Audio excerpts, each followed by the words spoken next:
Center field. Here comes Bourbon. Trainer, are you kidding? Wow. First pitch.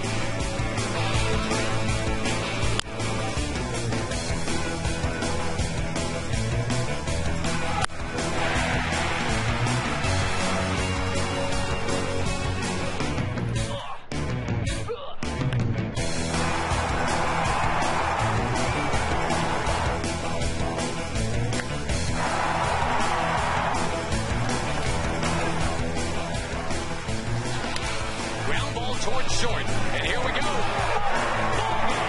in a row for the Texas Rangers.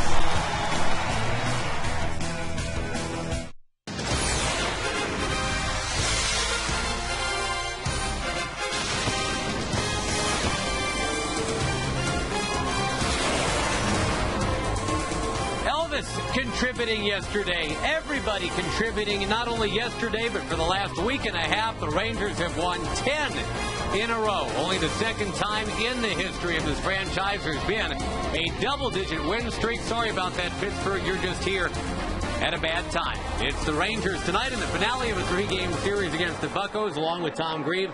I'm Josh Lewin. Welcome to Texas Ranger Baseball. In the middle of it all, as you'd expect, I'll be Michael Young. Yeah, we could talk about Michael Young almost any given day. We're going to talk about him again tonight.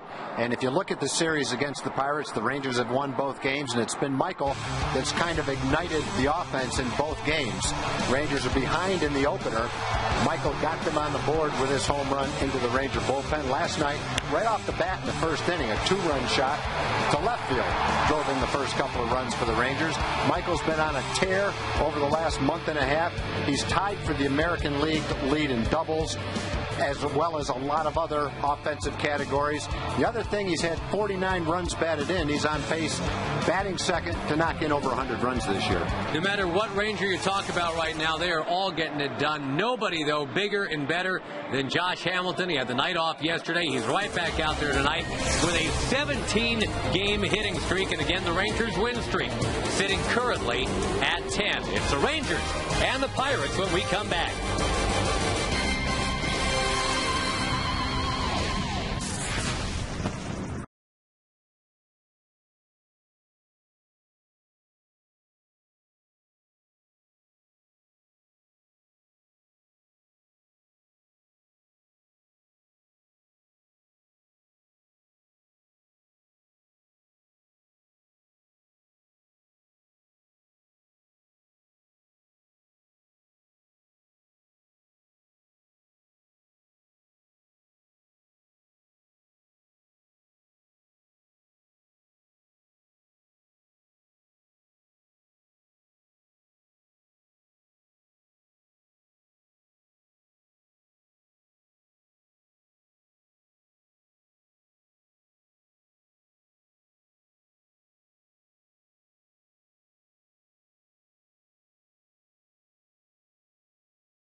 Texas Ranger Baseball brought to you tonight by the Ford F-150. Check out the 2010 F-150 and drive one. Ford is the best in Texas. By the Progressive Insurance Group. For a money-saving car insurance quote, call 1-800-PROGRESSIVE. By Jack in the Box. Get a Soccer Jack antenna ball, USA, for only $1 plus tax. And by Southwest Airlines. Go to southwest.com, grab your bag. It's on. Didn't mean to editorialize their tag, but I got World Cup fever. Good for you. Yeah. Who are you picking? Well, USA, okay. But you really want to know your who else? favorite team? I like Portugal. Portugal? Yeah, Okay. I like the Portuguese. That's fair enough. All right. Go on, talk some baseball now? Sure. Rangers have a 10-game win streak for only the second time ever. We're hitting the ground talking about Portugal. Feldman has been a part of this, of course. He's looked very good his last couple of starts. Tonight taking on the Pirates, who have not looked that good of late. They've lost 20 of 25. Tabata, Walker, and McCutcheon, Jones, Church, and Alvarez, Domet, Millage, and Crosby for John Russell's ball club. They are 25 and 46. Going nowhere fast. They're looking to rebuild with youth. And here is Scott Feldman, the Suzuki Scouting Report. If you look at the overall numbers, they don't look good. 5 and 6 with a 5.16 ERA. But Scott's been throwing the ball a lot better lately. A couple of interleague starts on this last road trip. He was 2-0, had 6 strikeouts in each game. And in June, the ground balls are starting to come back. And when that happens, it's a good sign that Scott's stuff is getting better. Like that pitch right there, which is his cutter, that really was escaping him early in the year. Been a good pitch for him, as well as a real good curveball. And that would be the curveball. And it was a good one, just a little bit out of the strike zone. You know, we're going to get some staying power with Scott Feldman. 105 or more pitches, 7 straight starts now. The Rangers got only 3 innings in their starter yesterday. That was Justin Nippert. That ball punched in a left, a base hit for Tabata. He had been just 2 for his last 19, but he's on, brings up Neil Walker. Hamilton's back in the lineup and raring to go with Bourbon and Cruz out there. Young, Andrews, Kinsler, and Smoke. Matt Trainer right back behind the plate. He was a part of it yesterday. A 13-3 Ranger victory. They had 13 runs by 2 outs in the 4th inning. And that without Josh Hamilton.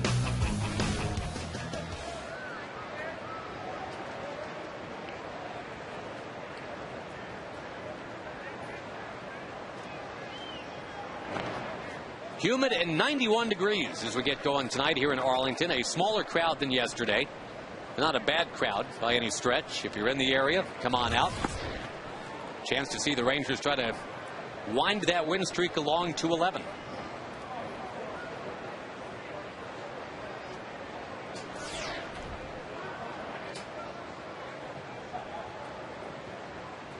The Rangers had 12 strikeouts in the game yesterday. 3 different pitchers doing that. Only the 4th time in team history, Tom, they'd had the 3 threes. 3 guys pitched 3 innings exactly. Yeah, you don't see that very often, not even in spring training anymore. It used to be 20, 30, 40 years ago in spring training. A lot of times you see 3-3-3. Now you might see 3, but you'll see 4 or 5 other pitchers early in spring training getting a chance to pitch. Alexei Ogando was the best of the 3. Only 25 pitches needed to get through his middle 3 innings.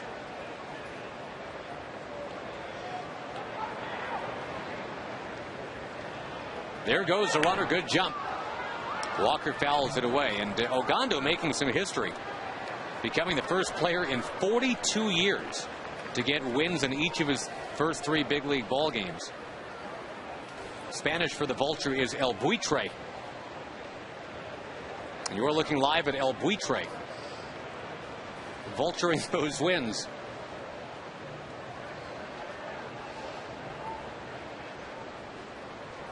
Matt Harrison pitch a final 3. That's a strike according to Joe West. That's it for Neil Walker.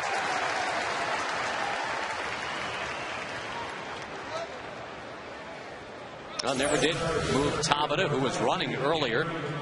Trying to throw it on the outside corner. Brings that curveball right around to touch the outside corner. Very close to it. Yeah, Ogando may have had some good fortune to be in the game at the right time to get those wins. But he's pitched 6 1/3. He's only given up 1 hit and got an 0.53 opponent's batting average and hasn't given up a run either. So no, he doesn't have to. Yeah, he doesn't have to back up to the pay window. That's for sure.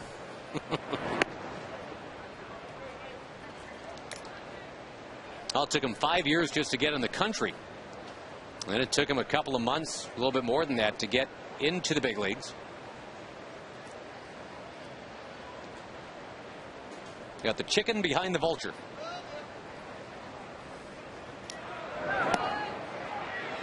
Now this time a real good jump. And Tabata steals the base. That is one thing that is just kind of out there about Scott Feldman. And I think a lot of taller pitchers. You can run on those guys sometimes. And Tabata really gave Trainer no chance at all to make that throw him out.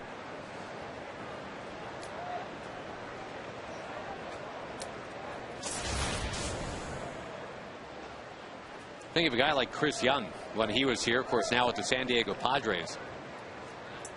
His last full season of being healthy, Chris Young gave up 45 stolen bases. A little bit in.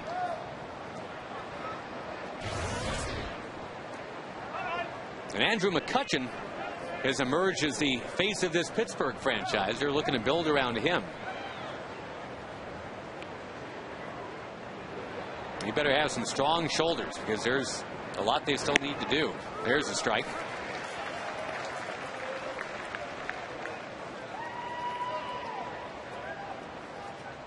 McCutchen is the son of a minister who used to give sermons about the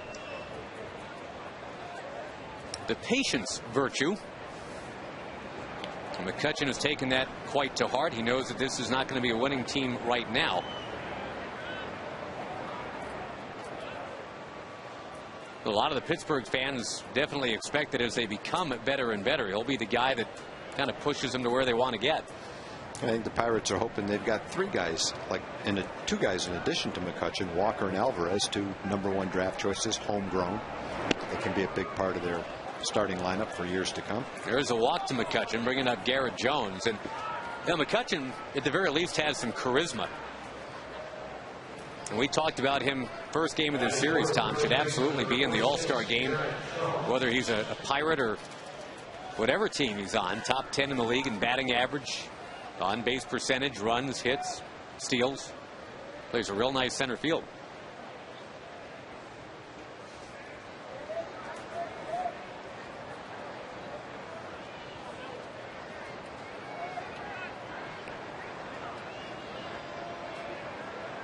Two on, one out for Garrett Jones. He's swinging right away and fouls it. Jones had a 12-game hitting streak stopped last night.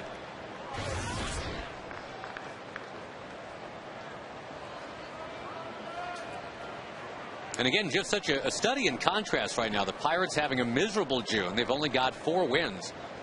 The Rangers in June only have 4 losses. They are 17-4. Winners of 10 straight.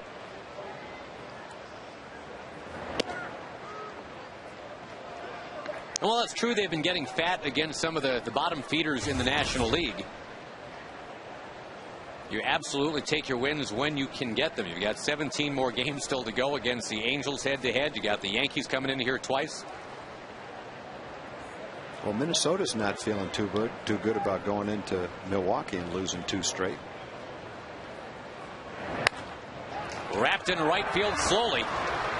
Tabata coming around. And he's going to score. Well, Feldman, only 1 out so far. That was a called 3rd strike to Neil Walker. And Jones drives in his 46th of the year. Yeah, if you're Scott right now, you're not too happy about giving up a run. But Tabata's hit was a little jam shot, blooper into left field. And Jones hit the ball on the ground, rolled it into right field. A little luck, it goes at somebody. And you turn a double play. So it's not the end of the world. Throwing the ball okay. Just bear down right here and get out of the inning and minimize the damage now.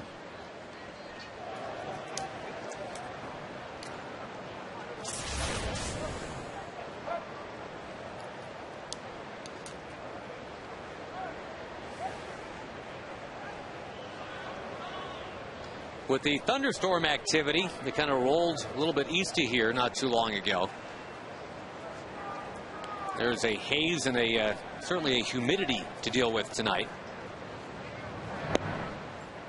That's a good one to Church to start him up. Strike one. A little bit of a breeze. For this, the finale of a 3-game series. The Rangers taking the first 2 fairly handily, 6-3 and 13-3.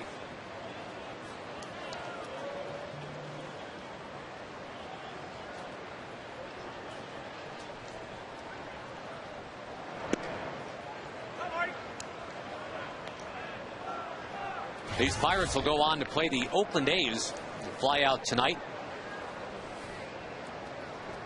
You'd love that game they got set for Saturday, Tom. Both teams will wear their 1970s style uniforms out there. That'll be a good one to watch for the fans. Pirates will have the black pants and the gold tops. Oakland will be in the green and yellow.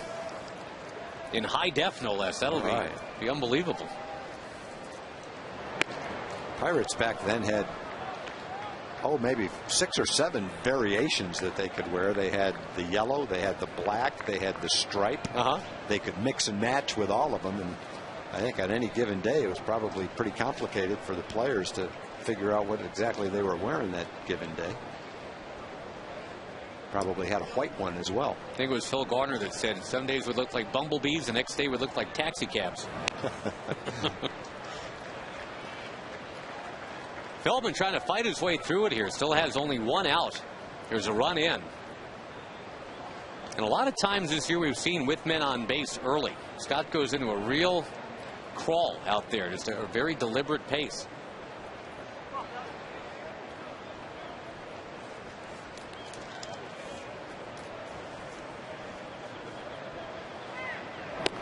There you go. Going to strike out Ryan Church for the second out of the inning. If he can get the rookie Alvarez, then the Rangers get their first chance to hit.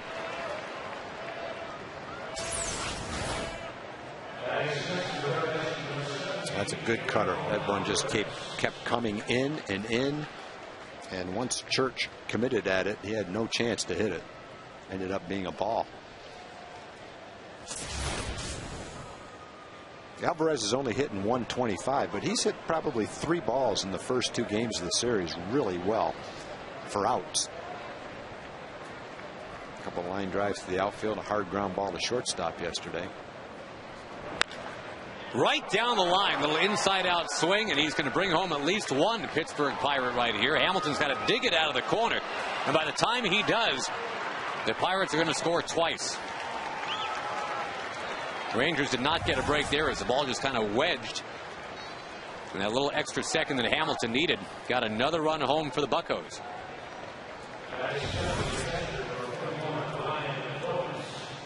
Feldman recently had a 13-inning scoreless streak, but here tonight he falls behind the Pirates by 3 in the first inning. Just got to keep throwing, and eventually the ground balls start going at somebody, but they found holes for RBIs from Jones and 2 from Alvarez now, and ground balls that were well placed. Josh battling that ball in the corner, it just never came out for him.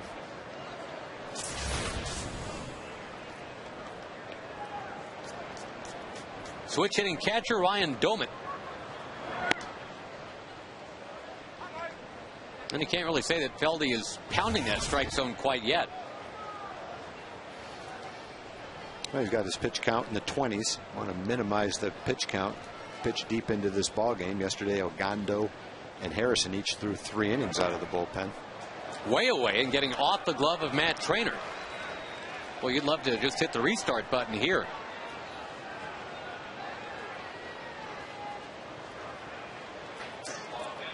Both times following a strikeout, some nasty things have happened.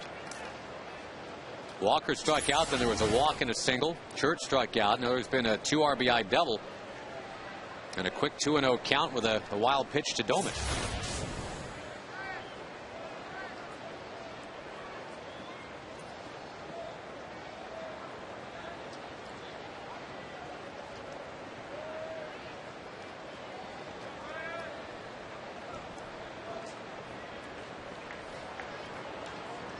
Now the 10-game win streak has the Rangers at 43-28. That is the second best record in the majors, behind just the Yankees by a game.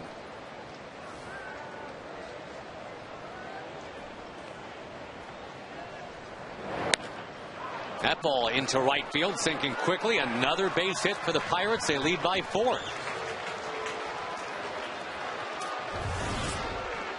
And the Pirates kind of an offensively challenged team as well. They scored more runs in this inning than they had the entire game on Tuesday and Wednesday. It's another ball that's not really hit on the good part of the bat. Domek got jammed, just like Tabata got jammed and found a hole. So it's kind of an unfortunate inning for Scott, really. He's not been hit hard. He's just been hit pretty often.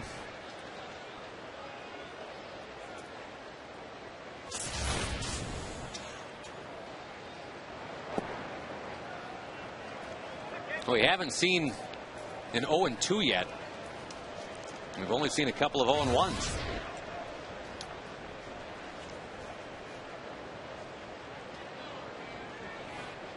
Millage with something in his eye will back out.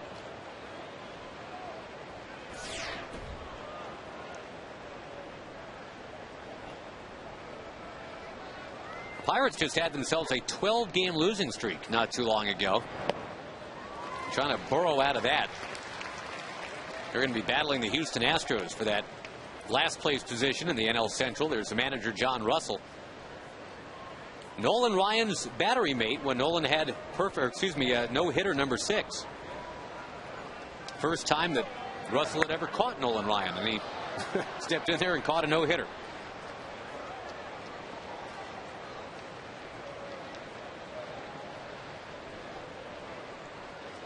It was so amazing at the time to think that Nolan could have pitched a 6th no-hitter, and then just one more for the encore.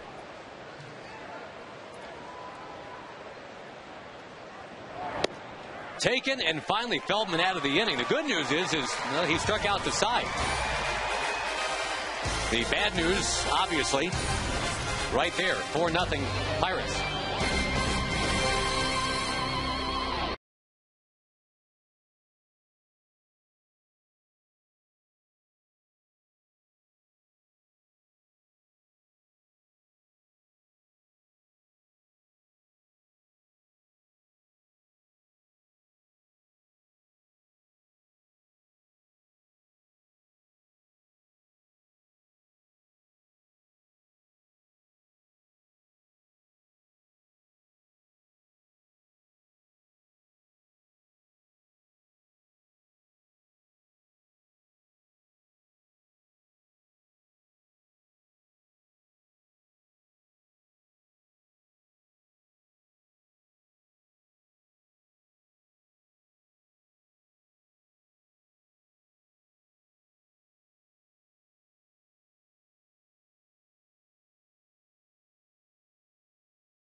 Rangers Hall of Fame. Many congratulations to you, partner. Thank you very much, and thank you to the sign makers. Very much appreciated.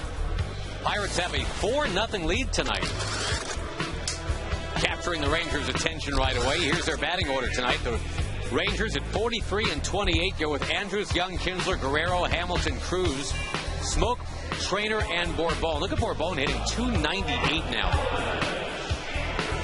He was hitting .198 about a month and a half ago. Here is the Suzuki scouting report for the former Yankee, Jeff Karstens. With some thunder rumbling here, too. Temperature's down to 82. It's gotten a little bit cooler. It's dropped 10 degrees since earlier in the evening. And see a little bit of lightning behind us, I think. All right. Now that we have the weather report, we'll get you back to the scouting report. 2-2 for Karstens. He's pitched some pretty good games. Doesn't walk very many. Andrus towards center on the run. There's McCutchen. We mentioned he can play a pretty mean center field. 1 up, 1 down. Karsten's last start was a 6-4 win against Cleveland. Last year he was in 39 games, 13 starts. He was 4-6 with a 5.42 ERA. Came over to the Pirates in a trade with the Yankees.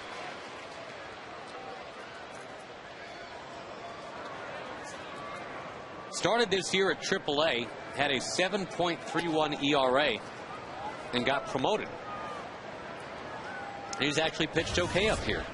Now, one thing we've seen from the Pirate starters, at least the ones we've seen, they're not hard throwers.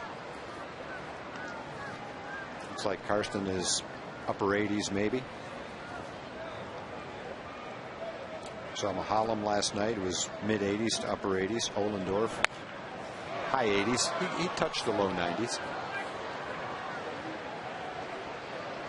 But they're the kind of pitchers who depend on command, use all their pitches.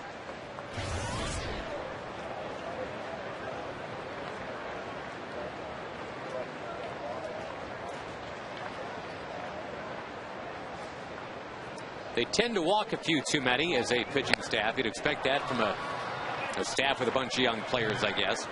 There's a solid fastball at 91.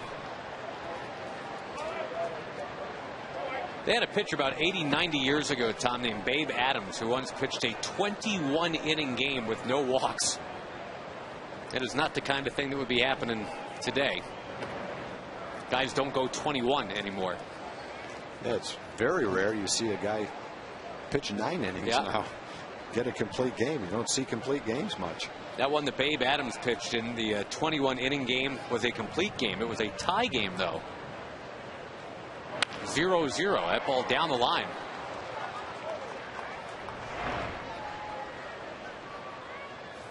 And Michael Young has been homering up a storm these last few days. 3 homers his last 4 games. Ripped one out in the first inning last night. And the unusual thing about that is he cranked it to left instead of pushing it to right. That's usually the MO for Michael, going the other way. Down on strikes here.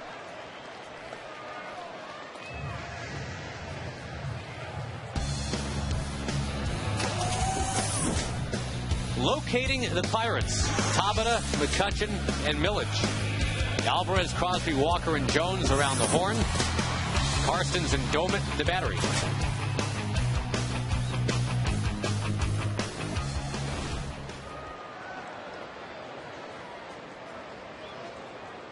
Kinsler, a couple of hits last night. In fact, he's had exactly 2 hits 3 games in a row.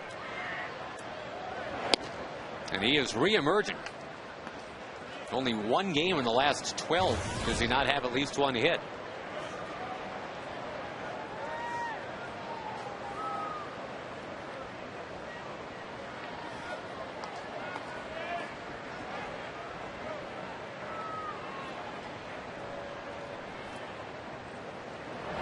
Going back to the front that you mentioned, Tag, they must be pushing through here. We started at the top of the first inning at 91. We're now at 81.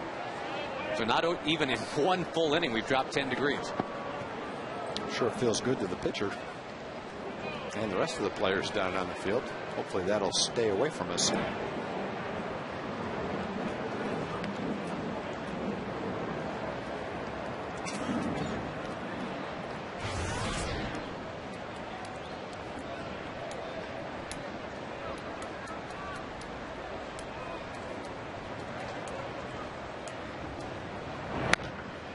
Kinsler towards the right side.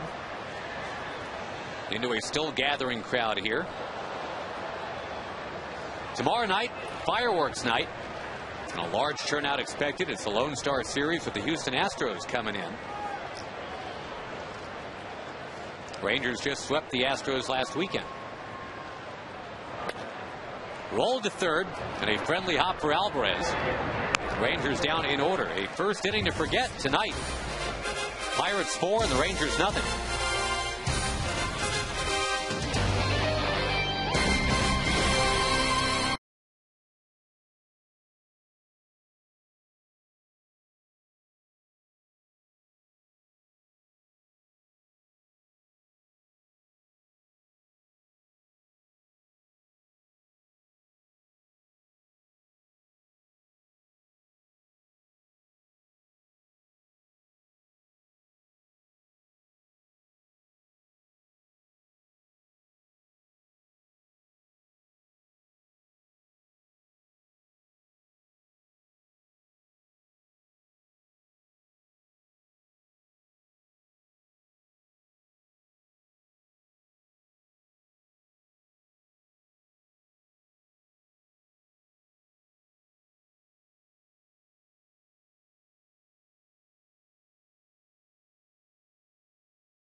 Pirates up 4-0 tonight, and as we go to the second inning, we go to Jim Knox. All right, thanks, Josh. Hey, with one of your organizations that is very dear to you, that's Captain Hope's Kids. This is Brad Boss, and a great organization that helps the homeless kids, right, Brad?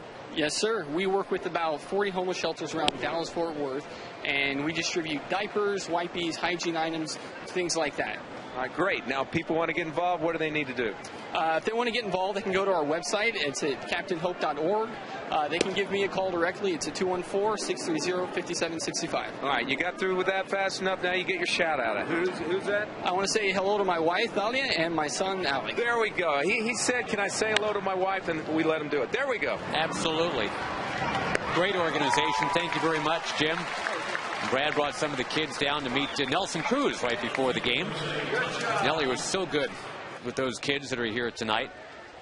And Chris Ray stopping by as well. Appreciate those guys getting involved like that.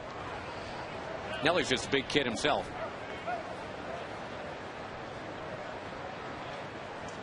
Autographs, high fives, hugs. One quick out as Crosby bounces out. He had been their hottest hitter, 8 for 11, but hardly got to see that number 2 going down the line there. That's one thing the Pirates have in common with the Yankees, Tom. They got one guy in their lineup with a single digit, number 2. The Yankees have Derek Jeter. Pirates have Bobby Crosby, who at one point was a really good player, was a Rookie of the Year.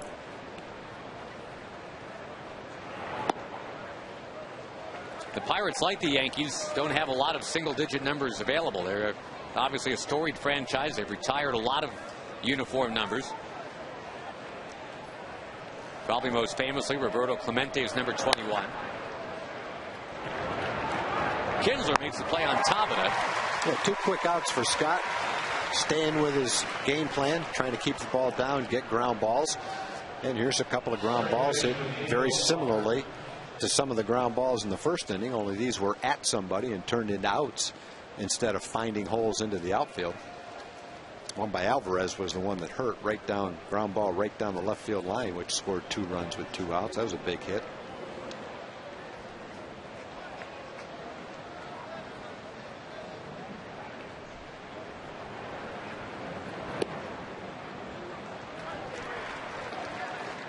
Strike to Neil Walker. It was the first out of the game. Took a called third strike from Feldman.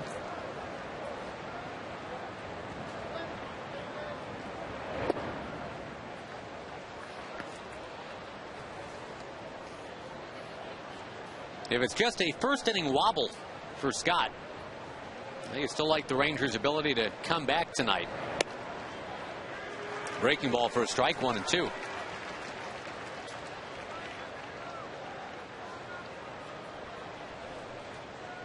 That's the important thing here, is for Feldman to come out and establish that he's back on track.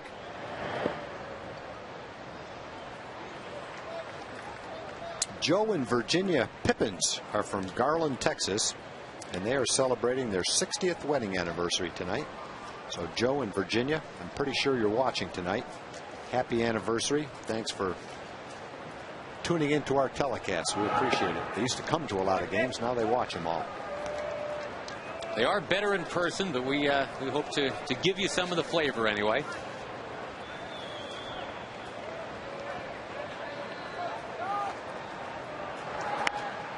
Line to foul by Walker.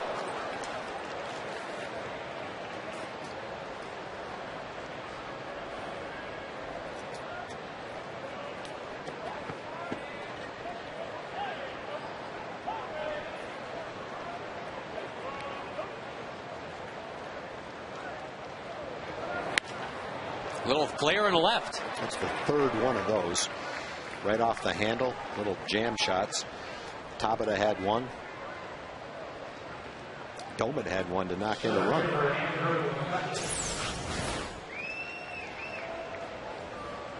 He got the ball in. Jammed him. And just a little looper. It'll bring up a guy who's known for hitting line drives, young Andrew McCutchen. The guy that assumed the role of face of the franchise at age 22 last year. It's a lot of pressure.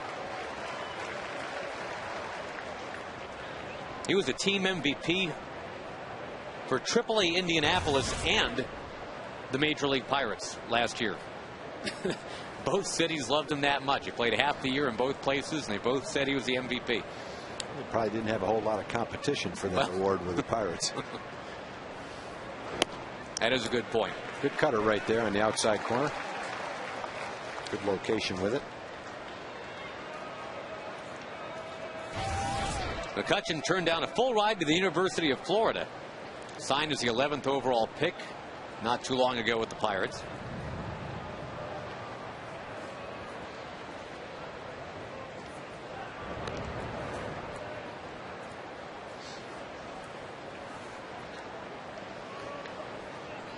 McCutchen was projected as kind of a Marquise Grissom type. That'll be fine with Pittsburgh. Grissom was a 17-year major leaguer, Gold Glover, All-Star. Got him, yes sir. Struck out McCutchen to get out of the inning. It stays 4-0 Pirates.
A 4-0 lead for the Pirates.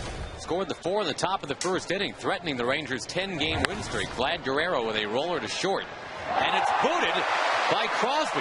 Crosby waited back on that ball, and ball took a little hop on him and caromed right off his glove.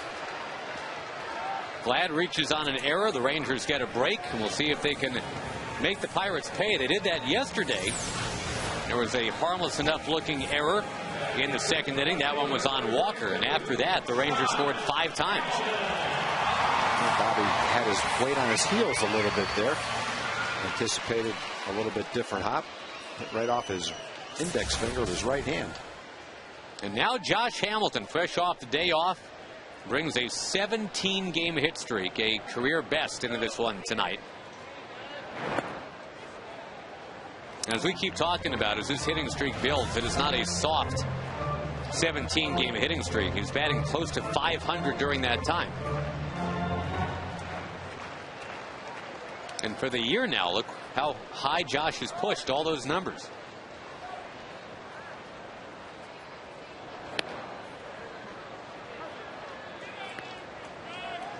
We saw this a little bit a couple of years ago in this state of Texas. Remember Lance Berkman's June? A couple of years ago, he had the same kind of 500. I remember we were playing him when he was right in the middle of it. He had like a 30 for 55 going, which is just amazing.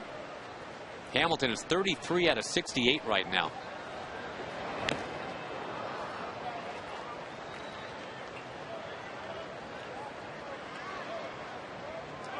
No way he's not June Player of the Month, even if he did nothing at all for these last 6 days of June.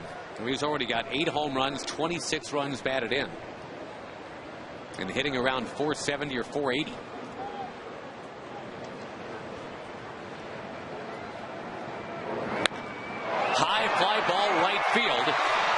Did he get enough? It goes right to the wall and carries off the Snapple sign.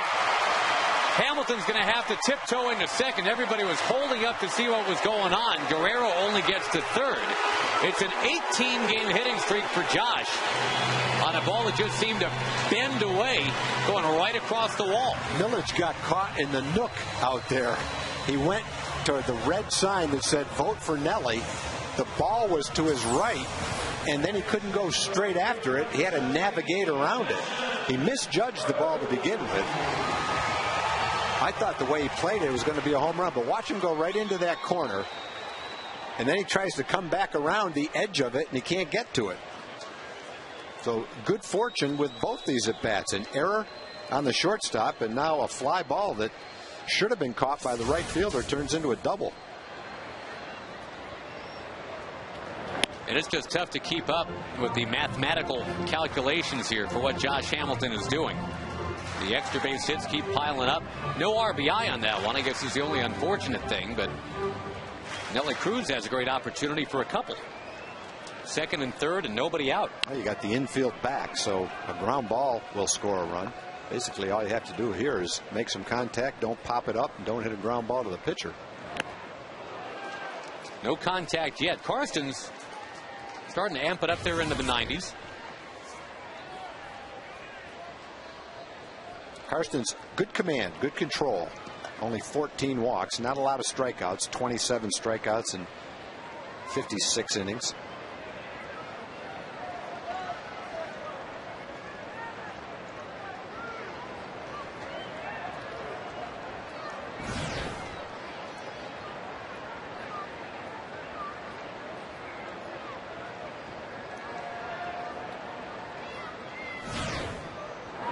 Cruz with a big swing and a foul.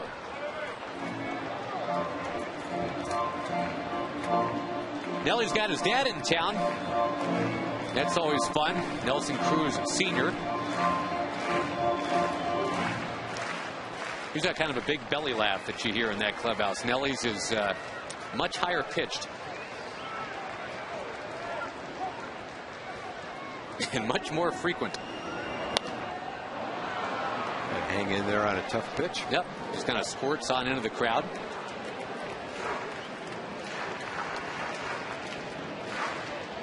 It's like Nelly picked up where he left off. He was on the DL for those almost 3 weeks. He comes back 4 for his first 7 with 4 runs batted in.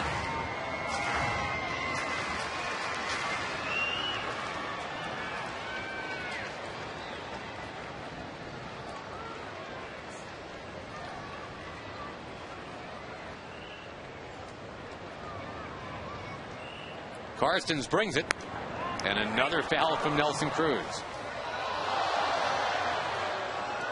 Rangers started the night tonight 3.5 games up on the Angels. Crazy game yesterday that the Angels won. The Dodgers looked like they were going to tie it.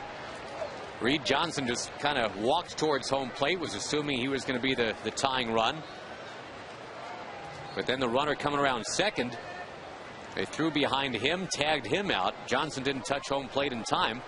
The Dodgers lost by a run.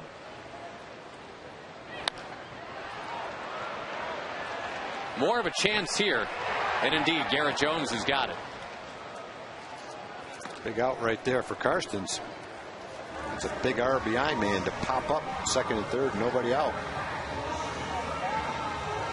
Astros coming in Friday night, Saturday afternoon reminder. A Saturday afternoon game. First 20,000 fans, 14 and older, get the Fiesta chips and dip platter. Allie is kind enough to show you what it looks like. Thank you, Allie. I know that's much better when we do the promo like this, isn't it? Reckless Kelly plays a concert as well here at the ballpark. And your ticket to that is also your ticket to the game and vice versa. And you get that thing. Not the whole thing, just the chips and dip platter. 972 Rangers or TexasRangers.com. Again, Reckless Kelly plays the post-game concert Saturday night, presented by Budweiser.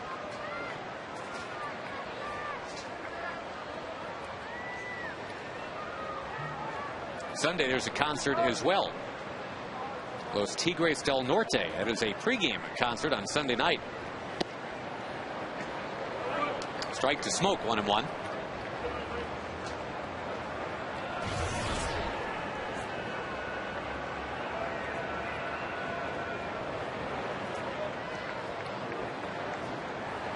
Justin had a couple of shots early in the game with men on base last night. Ended up getting a single late in the game.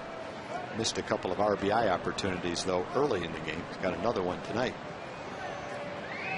Got to put the ball in play. Infield's back everywhere. Even on the moon? If there's an infield up there, they're back there somewhere.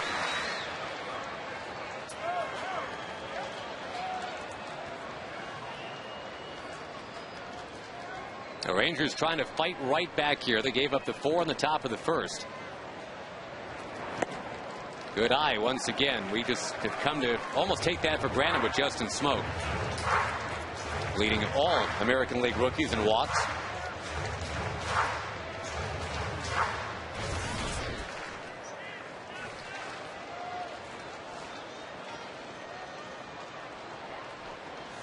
Big month of June for Smoak and Bourbon and Hamilton. That'll get a run in. The toss to first and Karstens is there, so the Rangers now on the board at least. It's 4-1. Okay, you just can't waste second and third and nobody out without getting a run. And in that case, with the infield all the way back, that's all it took was a ground ball to get a run in. Now you try for the old 2-out RBI hit. Get that one in first.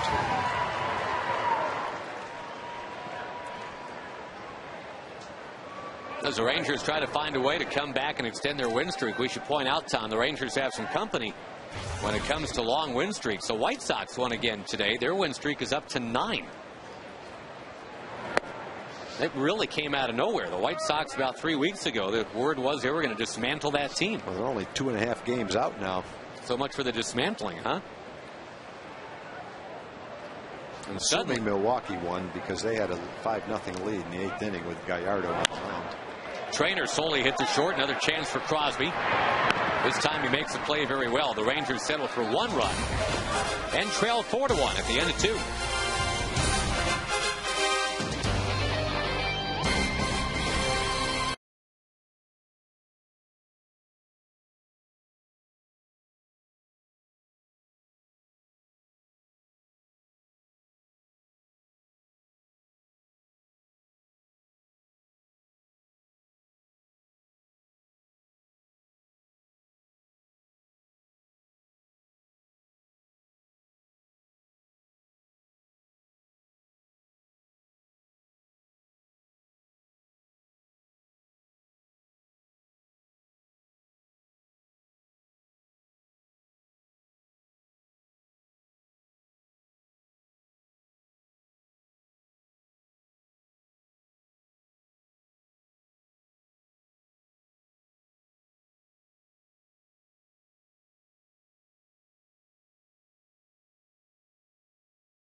Texas Ranger Baseball brought to you by Geico Insurance, where 15 minutes can save you 15% on car insurance. By AT&T. See what's new from AT&T. Go to att.com. And by Whataburger, just like you like it.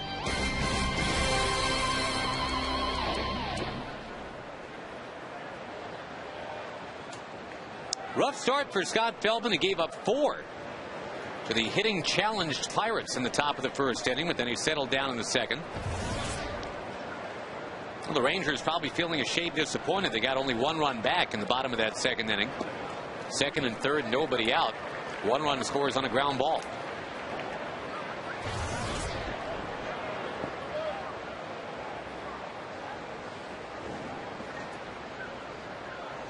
We'll hop around and check some scores for you. There was a lot of afternoon activity today.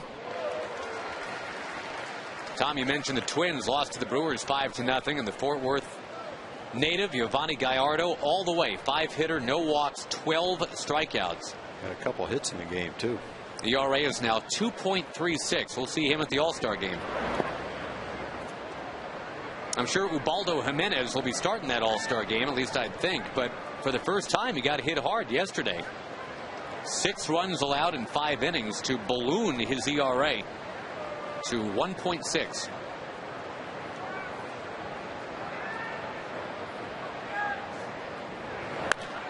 On the ground past the mound. That's going to be another seeing eye hit for the Pirates. Well, they've got 6 hits. They haven't hit one hard yet.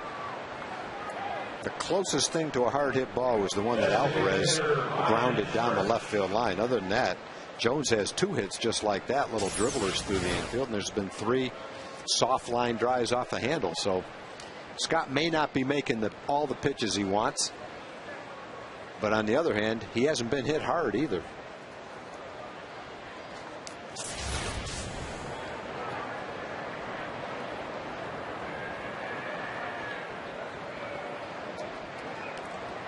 Ryan Church, the hitter now.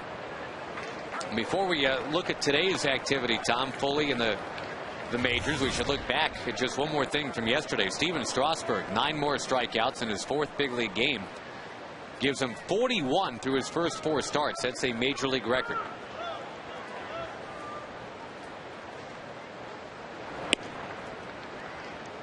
Would have been fun to see that guy up close this year, but the Nationals not on the schedule this year.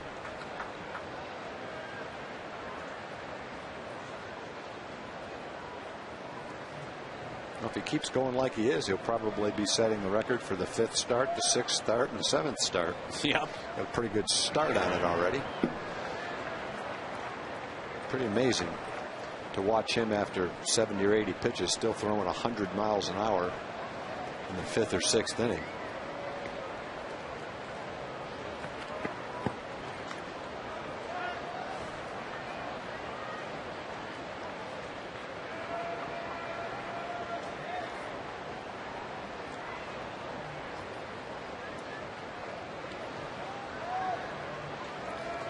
Jones a safe lead over there at first. That one nubbed a foul down near third.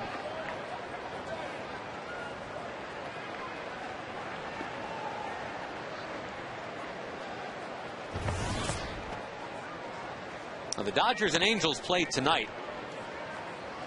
Scott Kazmir on the mound for the Halos. He's 7-5. We mentioned the White Sox keep on winning. They got a home run in the 8th inning from Paul Konerko to beat Atlanta, another pretty good team, 2-0. Jones is going. There's a foul at the plate by Church. Big jump there. He had a running start. He stopped and then started again.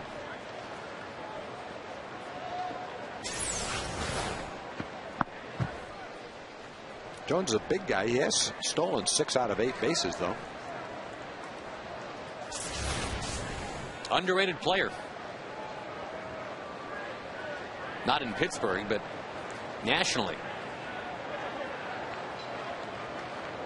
Inches off the bag again does Jones. Not going. The 1-2 is outside.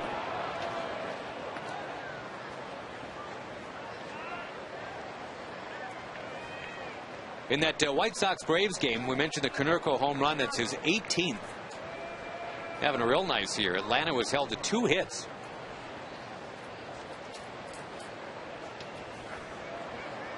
Gavin Floyd pitched a great 7 innings in that game. Then Putz in the 8th and Jenks in the 9th. There's your AL Central. The White Sox, yeah, from out of nowhere, are 2 games back in the loss column now. Tigers keep hanging around.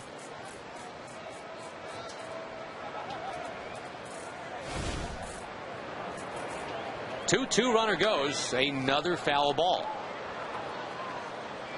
Cubs beat the Mariners in 13 today. The Mariners have been playing well. They had won 6 straight. Hadn't been scoring a lot. In fact, they've scored something like 11 runs or 12 runs in those 6 games. Or excuse me, in the 5 games, most recent games. Overall, it was a 6-game win streak, and it ended today in 13 innings, 3-2. Marlon Byrd had the game-winning hit.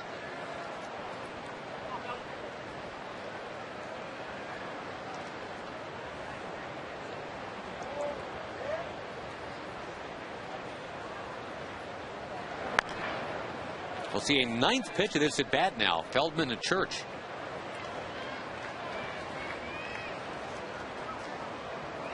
Tampa Bay beat San Diego 5-3. The Padres were looking to sweep down there, but Matt Garza eliminated that chance. Kelly Shopick, his first home run this year for Tampa Bay. Carlos Pena hit another. Number 16 now. One important upgrade I think the Rays made, Tom. They've shored things up at the back of their bullpen. Rafael Soriano got another save.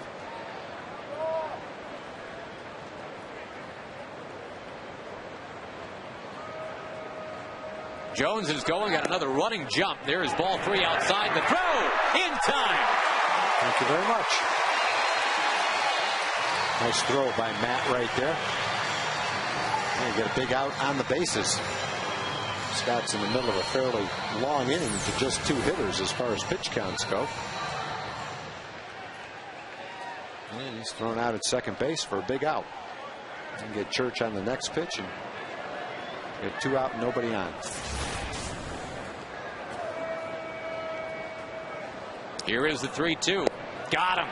One thing with Church, you're going to have a hard time walking him. He's only walked 6 times. So when you get in this situation, just aim the ball a little bit more out of the strike zone, and he'll generally expand his zone and swing at it. He's got 2 strikeouts tonight.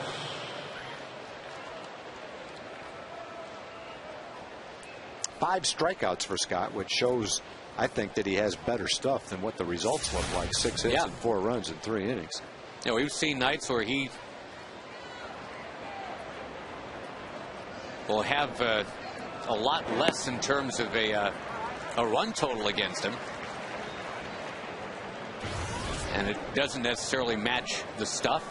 This is, just kind of an inside-out one where the stuff's good enough to strike out 5 already, but all those bleeders and bloops made it 4-1 Pirates.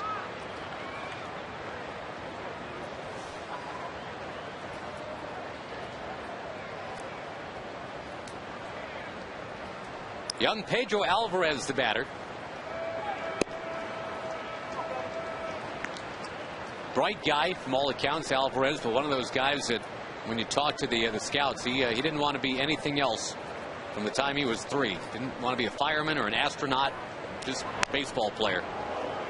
And he has conditioned himself very well, put himself in a position to succeed, first at Vanderbilt. He wears black and gold again now. Brought up to the Pittsburgh Pirates about a week ago from AAA. Wow, Feldman now with a half a dozen strikeouts in 3 innings. Just twisted up Pedro Alvarez. All right, now the Rangers need to start hitting a little bit, trailing 4-1.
4-1 Pirates tonight, threatening the Rangers' 10-game win streak. We mentioned on Sunday the Astros are in town for a 7:05 game. Los Tigres del Norte perform on the North Lawn, presented by I Am Second and Coca-Cola. That's before the game. Admission to the concert free with your Rangers game ticket. TexasRangers.com to get that done, or 972 Rangers.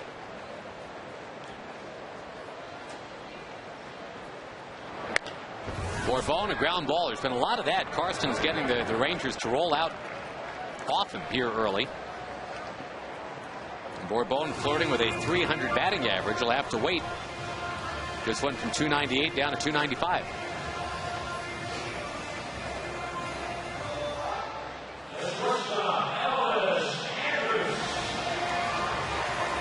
Elvis Andrus will come up, and he had a 3-for-4 game yesterday after a 3-for-34 before that.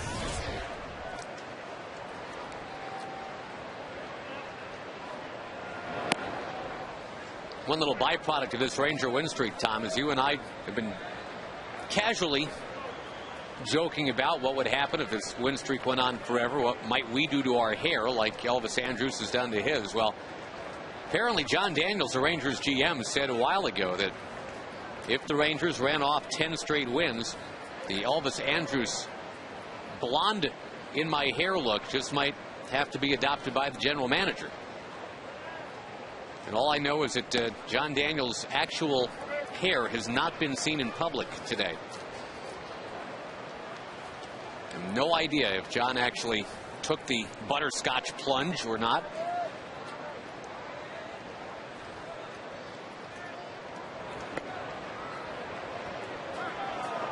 Or how quickly he can get it out of his hair if he did.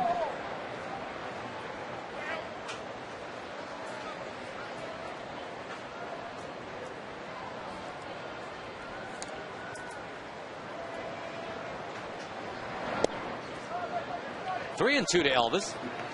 I'd suggest to you, Tom, if anybody needed a 3-for-4 kind of game yesterday, it was probably Elvis. Good to see him kind of jump back in. Down the right field line, foul.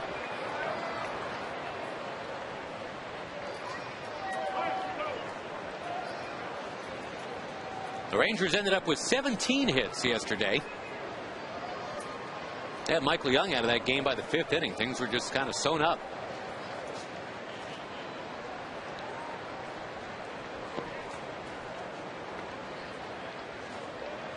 Michael was lifted a triple shy of the cycle, but Michael, I think, correctly pointed out that in a game like that, it's not like he's going to be looking for a triple anyway. It's kind of piling it on at that point. Base hit, Elvis Andrus in the left. That's the way to find a hole with a ground ball. Well, if the Pirates can do it, the Rangers can do it, right? And the Rangers just need to keep pecking away. Have Scott keep throwing the ball the way he is. Keep the Pirates right at 4. One thing the Rangers have going for them, there's a lot of guys in the lineup with one swing of the bat. On a bunch of home run hitters are coming up. Michael Young has become one of them of late. We mentioned homers in 3 of his last 4 games.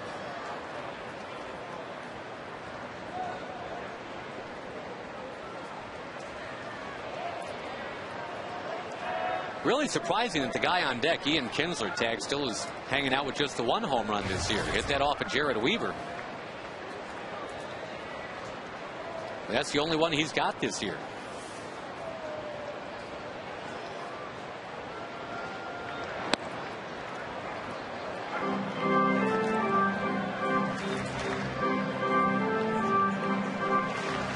A couple other scores from today. The Phillies all over the Indians, 12-3.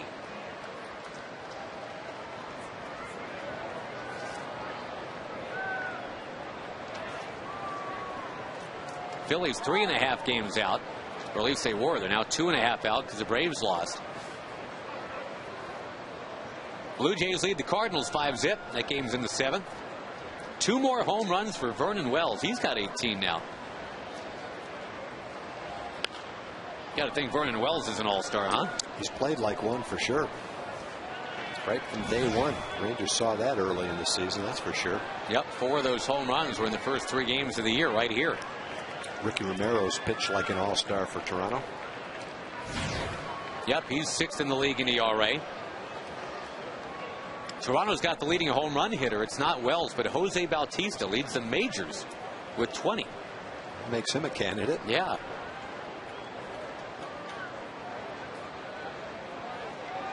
Kevin Gregg's having a pretty good year for them as their closer. Wave and a miss by Michael. Well, what's crazy is the Blue Jays, I think by far, have more all-star candidates than the Angels do. And the Angels are hosting the all-star game. They've got all kinds of star power on that team. But nobody really having an all-star caliber year. Torrey Hunter's probably pretty close. Yeah, that's true. You know, he's an excellent outfielder, and I think he's knocked in 50-something runs, so he's a pretty decent candidate.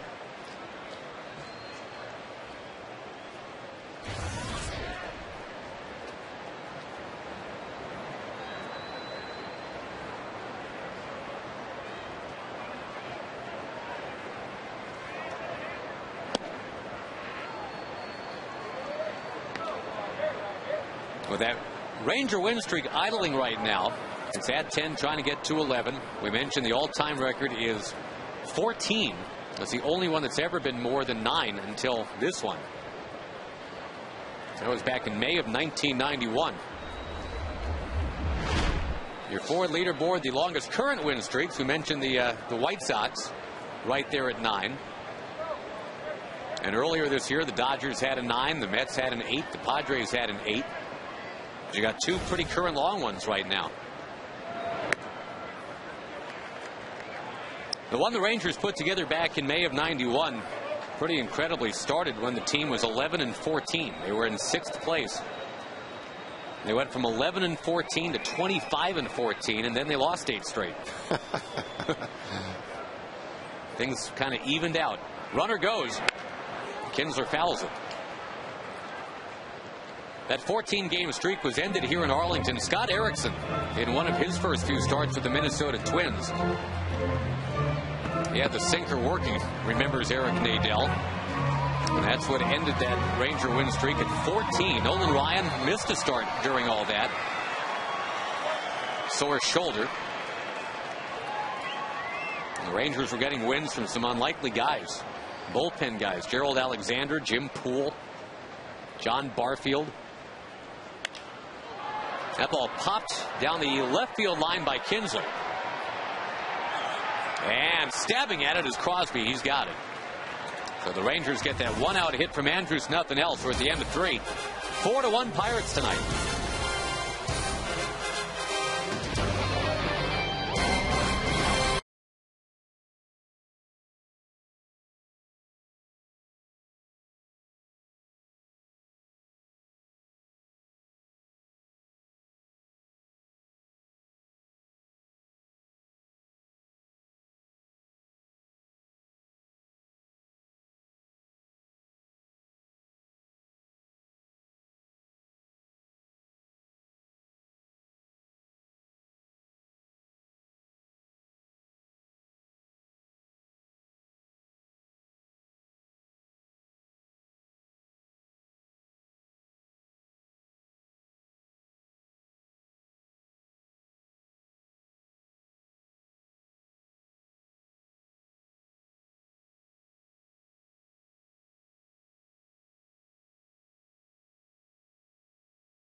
Four to 1 Pirates tonight. Time for Chevy at the ballpark. We'd like to recognize Moritz Chevrolet for their support of the Western Hills Little League. And for more info on Chevy's commitment to Youth League Baseball, just go to ChevyTexasBaseball.com. Boy, it's turned into a comfortable night now.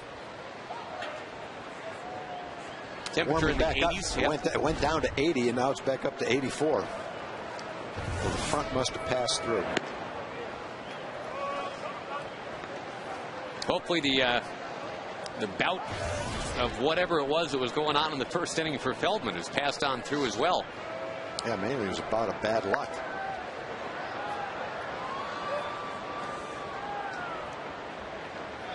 Yeah, even that ball hit by Alvarez had a shred of bad luck in it as it got stuck down there in the left field corner. That essentially got the Pirates an extra run.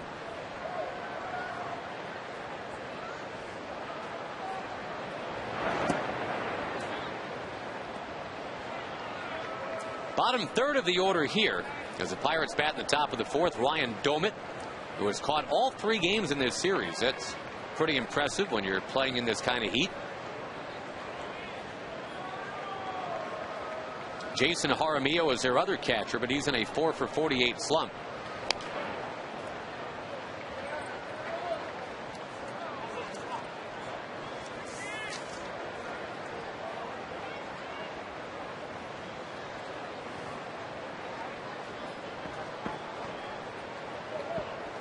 Astros come to town tomorrow. Hope you're making plans to join us. 972 Rangers, the number to call to get your tickets. Fireworks after the game. Going to stay for the Michael Jackson themed fireworks tag? Probably won't. I'm sure it'll be a great night, but I'll probably beat the traffic. Michael Young stabs it, whirls around. Nice play. Smoke waits for it. Safe. Infield hit for the catcher. Michael Young did what he could. Again, it's his 7th hit, and none of them have been hit hard.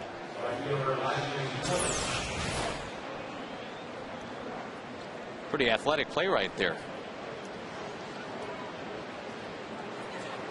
I'm with you tomorrow, man. Beat the traffic and listen to the Michael Jackson music on the way out.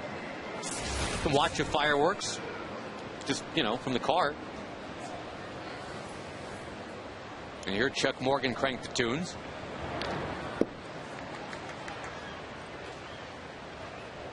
I think Chuck's pretty excited about the themed fireworks. Been some pretty good ones already this year. Does such a nice job year in, year out, keeping it fresh, keeping it fun, handing out peanuts. People line up at Chuck's door trying to get peanuts from him. He's the peanut man. Is that what he is? Yeah, he looked like it just then. He's Mr. Peanut?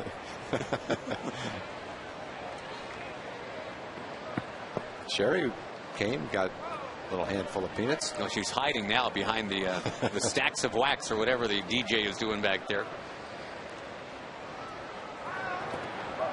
Check swing from Millage, who's been quietly coming on for these Pirates. He still doesn't have a home run, but he's starting to crank some doubles. He had one the other night.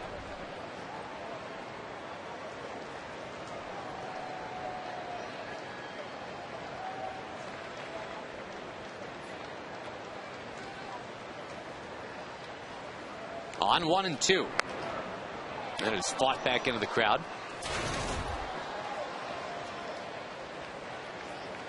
Nice stretch for the Rangers, playing some home games. They'll have that 3-game trip out to Anaheim. Looks like it will not necessarily be Dustin Nippert making that start in, I guess, what would be the Tuesday game out there. Still to be decided officially who's going to go for the Rangers. Seems like the Rangers like the idea of just kind of staying in rotation, even though there's an off day Monday, just to keep on handing out that extra day's rest when you can, because as we all know, it's going to be a long, hot summer, and it looks like a pennant race. Got to keep everybody fresh.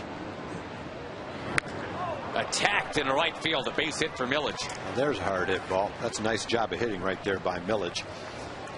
Battled at the plate, got a pitch up and out over the plate, and really drove that ball solidly to right field.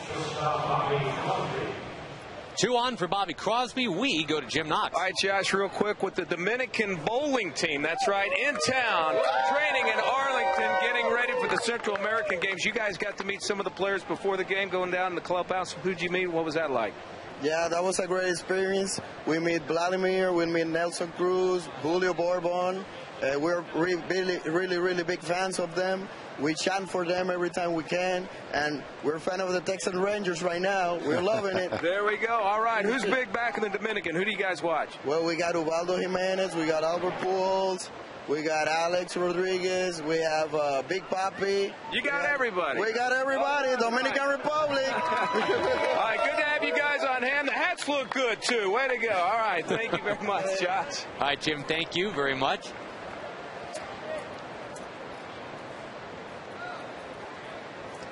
They're watching the Hawaiian-born and San Francisco-raised Scott Feldman try to work out of a tough spot here. Crosby bunting up near third. Michael Young will go get it. Kinsler right to the bag. No, they were going to say Kinsler's off the bag, and I think they're wrong. Dan Bellino was on the call. We'll have to check it out. Dan Bellino was right there, one of the younger umpires. Seemed to be in good position to make the call. That's one of those neighborhood calls, I think, sometimes, where guys just trying to get the foot off the bag before he gets spiked. They're going to say it's bases loaded, nobody out. Looked like he was on the bag to me. But sure did. I couldn't tell. Ian sure thought he was. A tough play for Michaels. A great bunt by Crosby. You know, he's on the if he's touching it with the side of his foot. He's not on top of the bag. And it's hard to tell.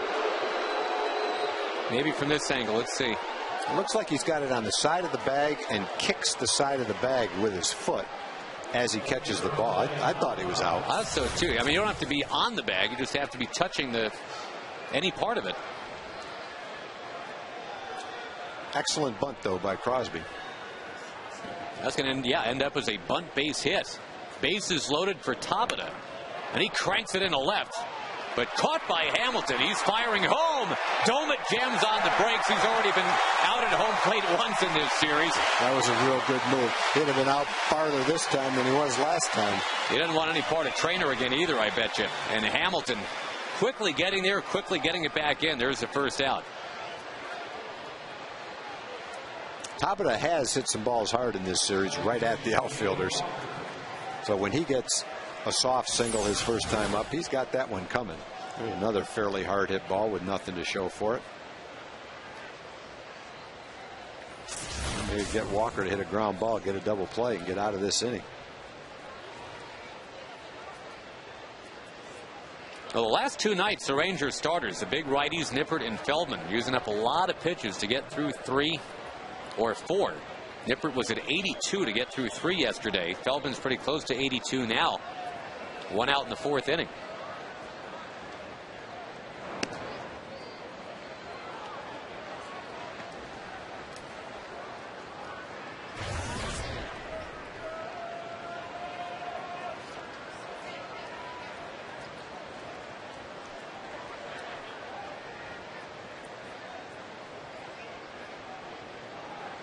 Walker dropped one into left field in the 2nd inning for a hit. He's 1 out of 2. Lines this one back in the crowd.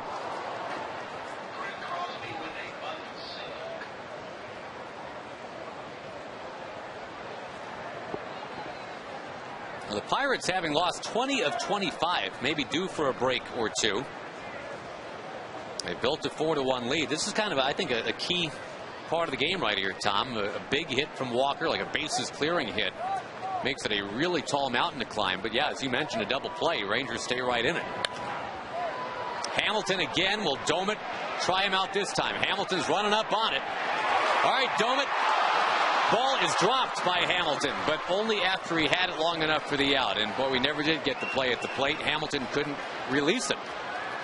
Yeah, that was going to be tough because he was very deep when he caught the ball. But if he made the exact same throw he made before it, and it took a long hop to Trainer, he might have had a chance to get Domit.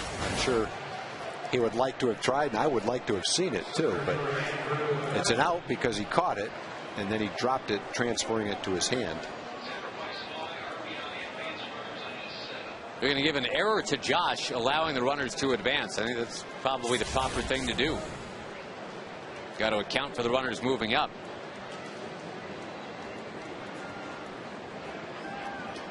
So now second and third, and Feldman, again, kind of a key at bat right now. Here's the chance to make it 7-1 with a base hit for the Pirates.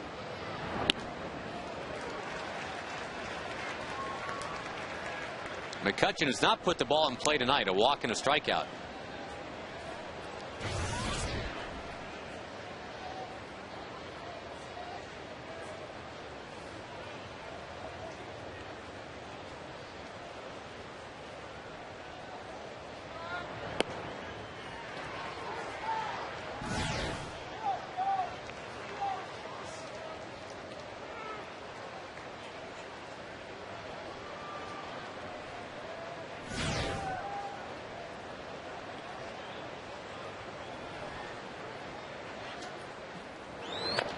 Off the plate, actually off his foot. For a foul ball. The Rangers being out hit 9-2. And we'll see if the second time through against Jeff Karstens, they can start to figure some things out. That's what happened against Ross Ollendorf the other night. Remember, Ollendorf had a perfect game through 3 1/3, and then everything just fell apart for him.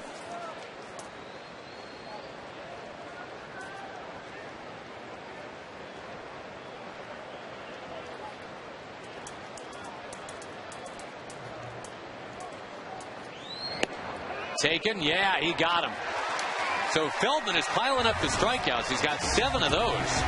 But he's also trailing the Buccos here 5-1.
Five to 1, the Pirates have the lead. Vlad Guerrero about to lead things off in front of Nolan Ryan.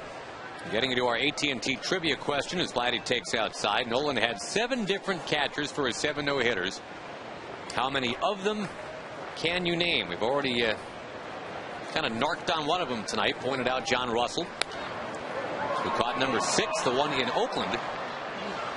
As nervous as John Russell was to catch the greatness of Nolan Ryan, he handled it just fine. He handled no-hitter number 6.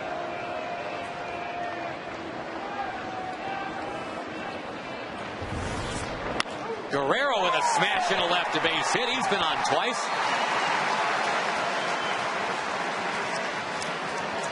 Now earlier tonight, prior to the game, Nolan Ryan and John Russell catching up, reminiscing a little bit. June 11th, 1990, a little more than 20 years ago, that 6th no-hitter against the Oakland A's. Our Geico quote of the day, yeah, first time throwing to him, and it didn't take much time for us to get in sync, said Nolan.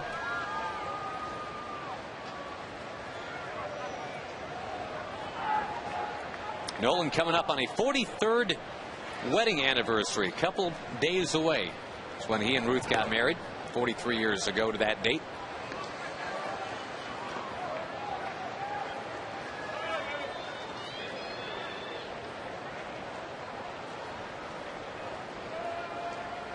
They will celebrate as they usually do at the ballpark. Vlad Guerrero going. And the ball ripped by Josh Hamilton. He just keeps getting it done. Vladimir to third. Hamilton nosedives into second base with a hustling double. 2 for 2, 2 doubles after the off day yesterday. And that's exactly what you talk about when you talk about Josh Hamilton. That guy is running the bases, boy. 240 pounds, flew around first base like a 5'10" second baseman with speed. That's a single for probably 90% of the hitters in the league. I mean, he just hustled that into a double. It was a pretty good throw by Millage, too. Vladdy's running on the play, second and third now, and nobody out. Josh just outran that ball, hustling all the way.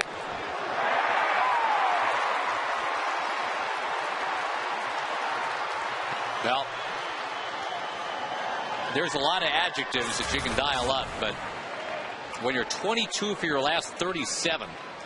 Nelly Cruz gets into one, driving it right center. Oh, the wind's going to hang it up. It goes as a sac fly. It looked great off the bat. Well, there's a lot of nights that ball's halfway into the Ranger bullpen. You're right. But it's the same situation Nelly had last time. Second and third, nobody out.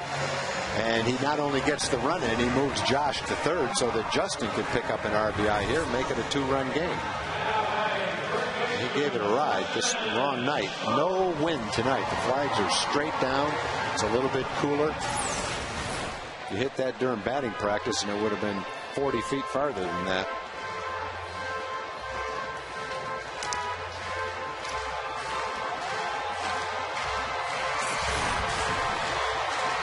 Joe Kerrigan, the pitching coach, out to have a quick chat as Hamilton advanced to third on that long fly ball. So going to be one of those pick-away nights, it would appear. The Rangers were down 4-0, made it 4-1. Down 5-1 and made it 5-2. Got to get a little closer. And we'll update you where Josh Hamilton is here in June. Pretty much just first at everything.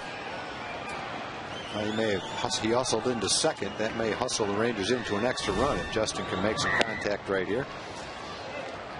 Hit the ball in the same situation. Man on third, one out. And grounded out to first to bring in the run. First baseman was a little closer this time. Way back at second and short. In the air, right center field. That ball taken off a little bit. Again to the track, and again we'll stop there. That's the second ball in 2 at-bats that I'd say probably at least 60% of the time is in the Ranger bullpen. Tonight, no wind, no carry. But 2 well-hit balls, they both brought in a run. The Rangers have 3 runs, none of them off of a hit yet. On a ground out and 2 sac flies. But you're right. I mean, a little jet stream tonight, and this is 5-5, not 5-3. What? You follow up the run that Pittsburgh got in the 4th with 2 of your own, and you're right back in the game. Trainer, left field, base hit. So maybe just a matter of time, as we said. The Rangers needed to kind of dip their toe in the water and see what Jeff Karstens was all about, temperature-wise. Well, they had never seen him. You mentioned the game against Ross Ohlendorf. The Rangers, after one time through the lineup, picked it back up. And they've seen Karsten one time, his second time through the lineup, having a little bit more success.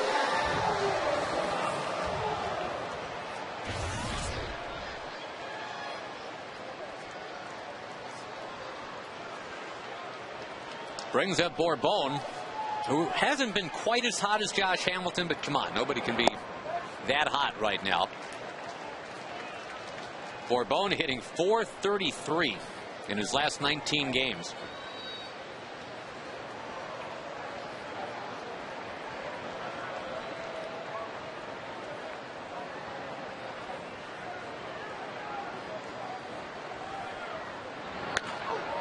Sharply hit to short. Crosby tossing to Walker for the out. The Rangers do scratch back and get 2 on a couple of sac flies. It is 5-3.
Pirates have the lead, trying to stop the Rangers' 10-game win streak tonight. Our AT trivia question, back to that. The 7 different catchers with the 7 different no-hitters in Nolan Ryan's Hall of Fame career. Jeff Torborg has caught a few.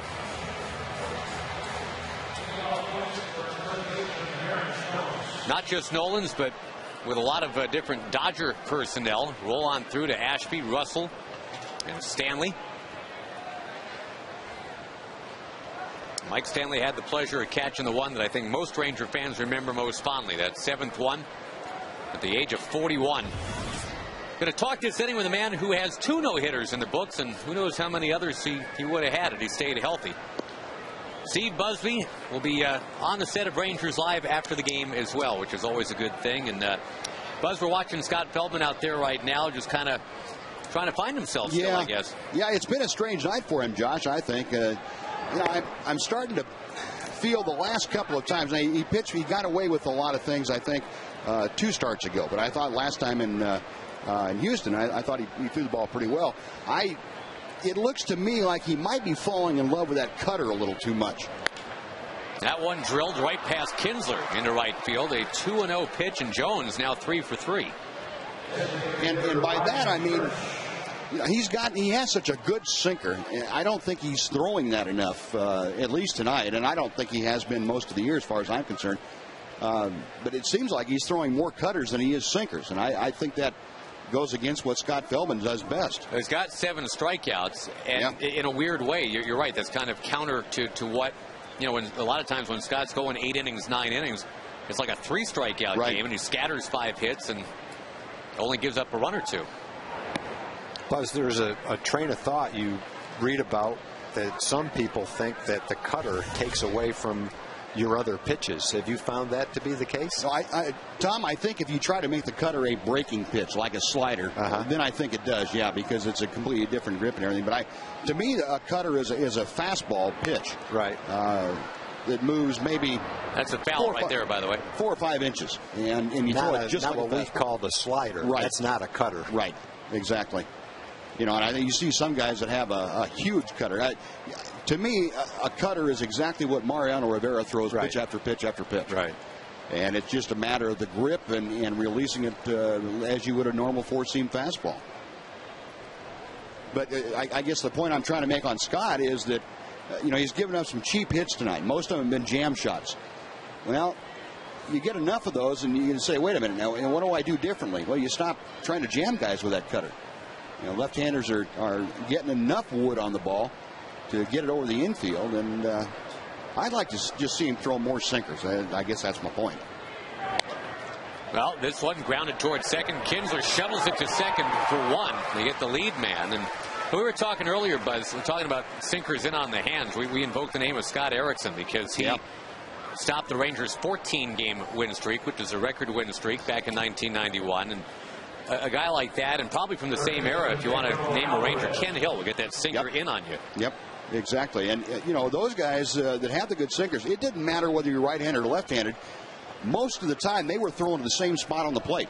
And, their sinkers moving down and into a right-hander, down and away to a left-hander. And they didn't care who it was. Just say, here's my good sinker. See if you can get some lift on it and do some damage.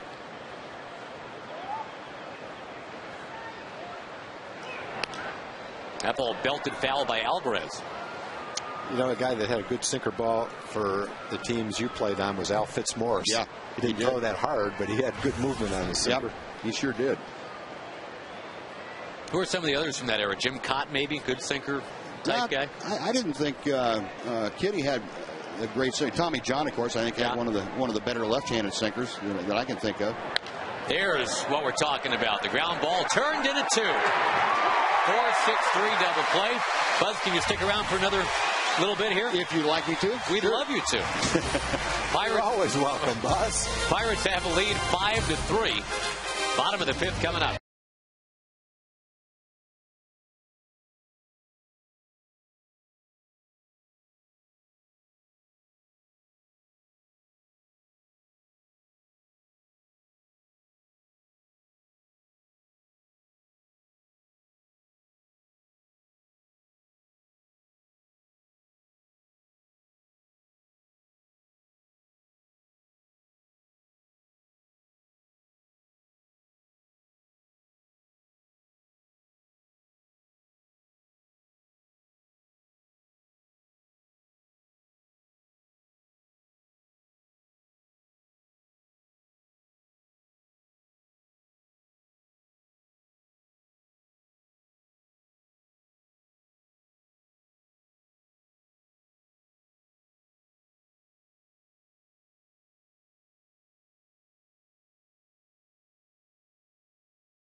Rangers trying to come back and extend their win streak to 11.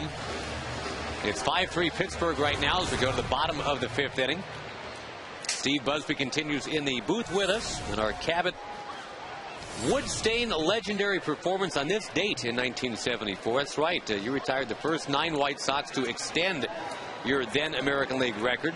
33 consecutive hitters retired, because that tied into a little no-hit thing you had going on. So congratulations. Thank you. Happy anniversary. Thank you. I appreciate that. Thanks very much, Josh.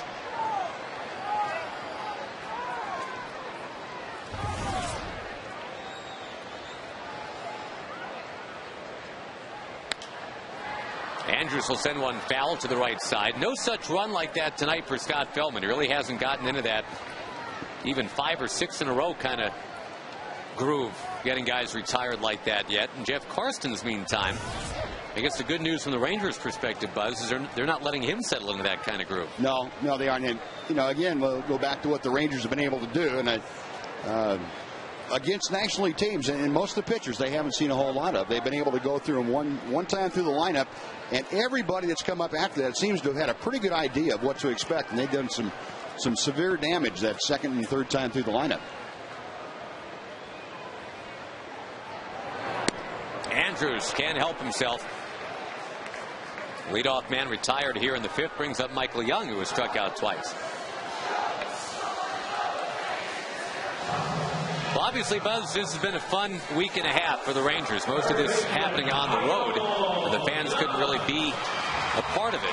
8 of these 10 wins in a row out there on the open road, but boy, what a fun time to be a Ranger fan. It is, Josh, and it's it's good baseball to watch. Not because they're winning; it's how they're playing the game. I think, and if you were to draw up Ranger baseball now in 2010, the last 2 weeks, I think you'd have to say they've played Ranger baseball every single night. That ball floating towards the crowd, getting there. They put pretty good defense on a consistent basis with good pitching, especially from the bullpen.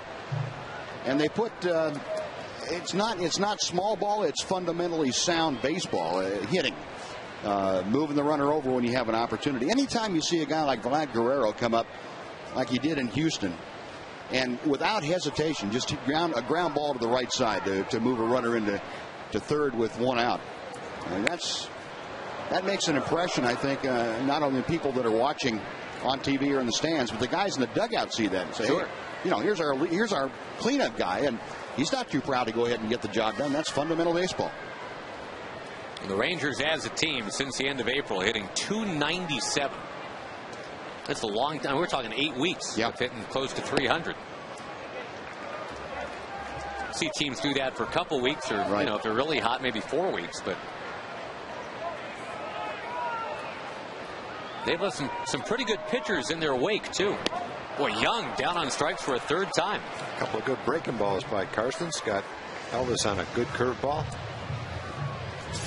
Michael, same way it looked like.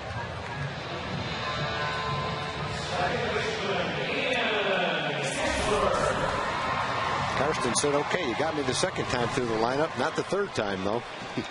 Pretty good start to the 3rd time through the lineup. Rangers scored once in the 2nd, twice in the 4th for their 3 runs tonight. And what you're talking about, Buzz, I think, is how they scored their runs tonight. They don't have a hit that's driven in a run yet. They've gotten the 2 sac flies and a ground out. Yep, get the ball put in play at the right time, and that's part of that fundamental baseball approach. Looked like both those balls that Cruz and Smoke hit could have been home runs on a different night, different time. I think you're right. Just the sound of those things coming off the bat. Sounded like the proverbial golf ball hitting the metal bat. It's a tink. Kind of an odd night. This ballpark is playing as large, I think, as you're ever going to see it. Now Kinsler trying to drop one into center. He will. Base hit to bring up Vlad as a tying man. I would love to see Vlad come up with a man on base rather than lead off an inning. 12 out of the last 13 games for Kinsler now. And that's another good example, I think, Buzz, of what you're talking about. Going down and not trying to do anything with that other than just find a way to muscle it in a center. Yeah, well, I know Ian had a tough streak for about 2.5 weeks, but I think his approach this year has been so much better than it was last year. Letting the ball get deep to him and really trying to drive the ball to all parts of the ballpark. He's a much better hitter when he's able to do that. Vladdy swings and he hits it very high, but didn't quite get all of it. Wow. He flies to left to end the inning. Buzz will talk to you after the game. Rangers Live. Looking forward to it. All right, gentlemen. Thank you. Thank you. Appreciate it. Scott Feldman will head back out there trailing 5-3. Thank you, buddy.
Texas Ranger Baseball brought to you by the Ford F-150. Ford is the best in Texas. And by Southwest Airlines. Go to southwest.com, grab your bag. It's on.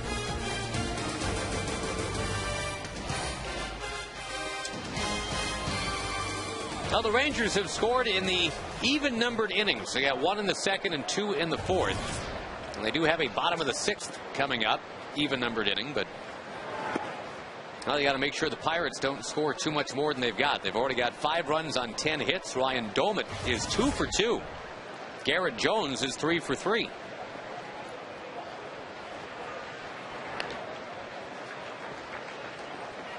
And Scott Feldman, who had 6 strikeouts through 3 innings, only has 1 strikeout in his last 2. But as Steve Busby was suggesting, Tag, and I think we'd echo this, it's not necessarily a bad thing. He's starting to get some ground balls now. Yeah, the big ground ball last inning got a double play. Alvarez hit into it.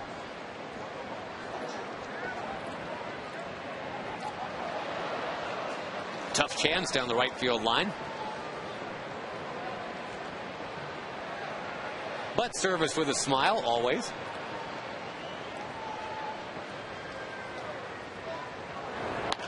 There's the ground ball to Kinsler.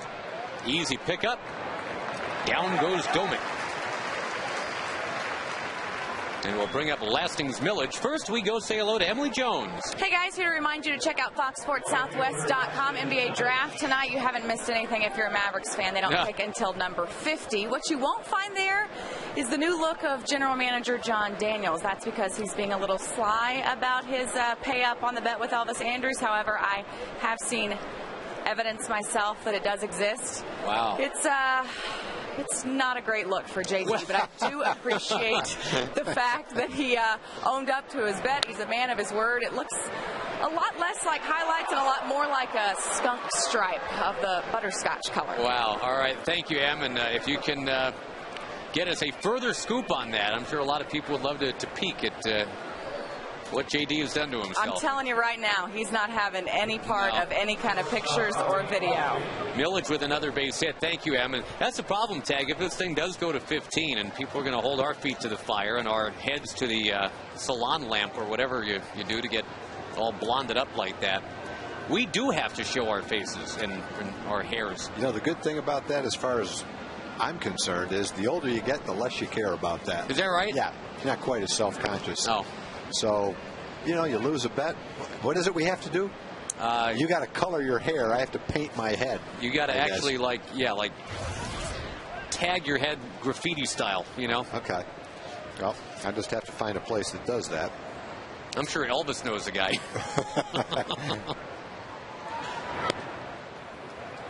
There's a strike to Bobby Crosby, 1-1. If that happens, I'm just counting up here and saying we'd actually be in California.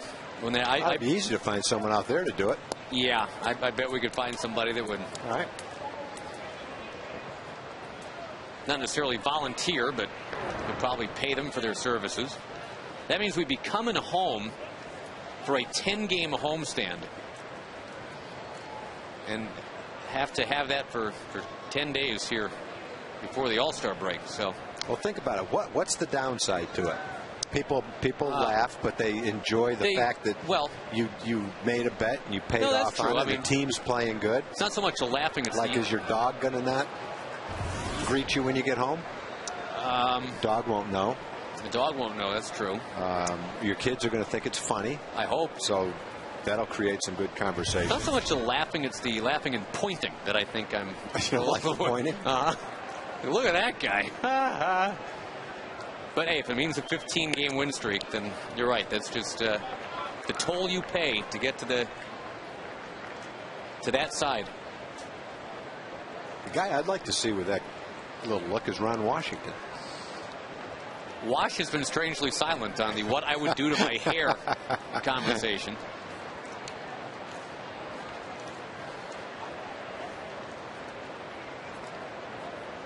We've been hedging our bets more lately on this kind of stuff. Millage with a good jump. And Trader got him again. Boy, Matt's just throwing the ball so well.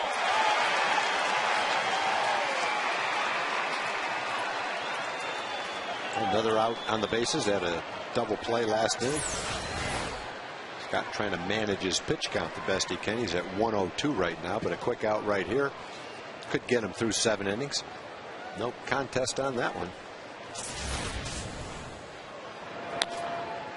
This ball's taken forever to come down, but Feldman's got it. Quick throw to take care of Crosby. And just like that, Feldman is through 6. The Rangers will be batting in the bottom of the inning, trailing 5-3.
Sonic Slam Inning brought to you by Sonic. The jackpot worth $200 and dinner for 2 at Sonic. Good luck to Wanda Edelhauser from Arthur City.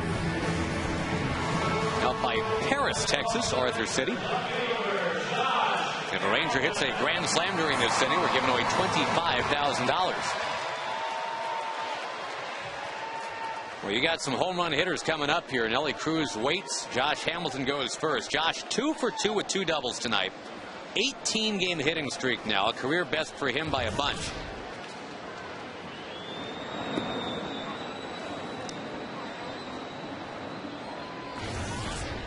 .35 for his last 70. So there you have it. He is a .500 hitter over the last 3 weeks. The Rangers have caught fire. No coincidence. Josh Hamilton is burning right there with him.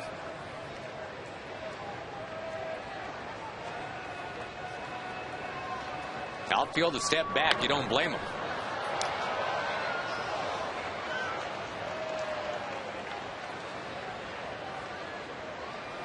Darren Oliver starting to get loose in that Ranger bullpen. That 28 first inning, or 28 pitch first inning for Scott Feldman might have taxed him a little bit. Yeah, Scott actually pitched pretty well after the first inning. Only 1 run in the next 5 innings, and even in the first inning there wasn't a hard hit ball. A lot of bleeders tonight. Hamilton trying to stay back on the off speed.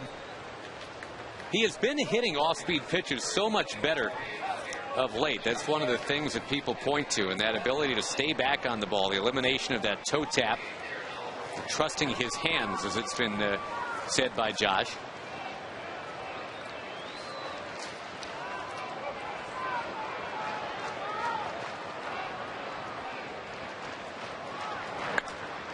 Amazing. 3 more hits for Josh Hamilton. How about 23 for his last 38? And he's probably had 3 or 4 hits like that in the last week with 2 strikes, where he's just trying to make contact, a nice 2-strike approach, and slap the ball back through the middle. And he's had several hits between short and third that way with 2 strikes. Hunter wasn't going to give up till he got that claw signal back from Hambone there. The ball's probably a little outside. He still hit it for a base hit. Rangers have hit several balls tonight where they just missed home runs. Cruz had one. Vladdy had one to end the last inning. Just got underneath the changeup. Smoke had one. Even though it does take a little bit more tonight than on other nights maybe to get one out, somebody's due.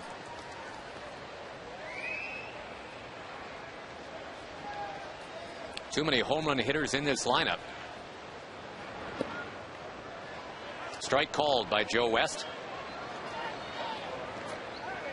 And the Pirates have Brendan Donnelly up as the right-hander. Javier Lopez, who's been in the first couple of games of this series, is a lefty.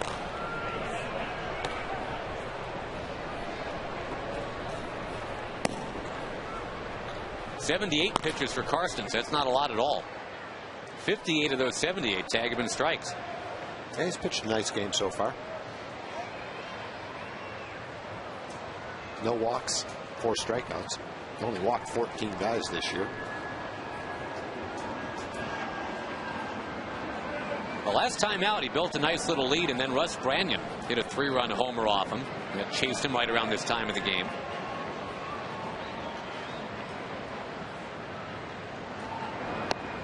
Nelly trying to time it, but couldn't do it. That off-speed stuff working for Karstens.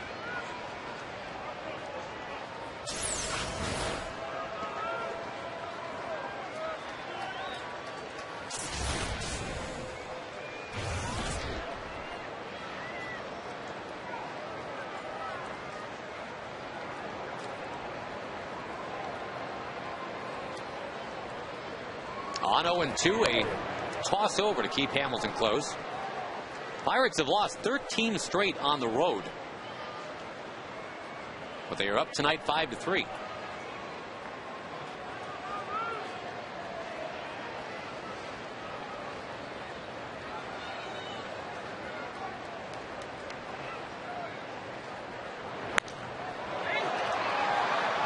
Up into the crowd she goes. By the way, the Astros can now pack up and head on up here. Their game is done. They beat the Giants 7-5. Matt Cain roughed up, and Wandy Rodriguez, who the Rangers roughed up last time out, gets the win and go to 4-10. Hunter Pence at number 11 for the Astros. They win 7-5.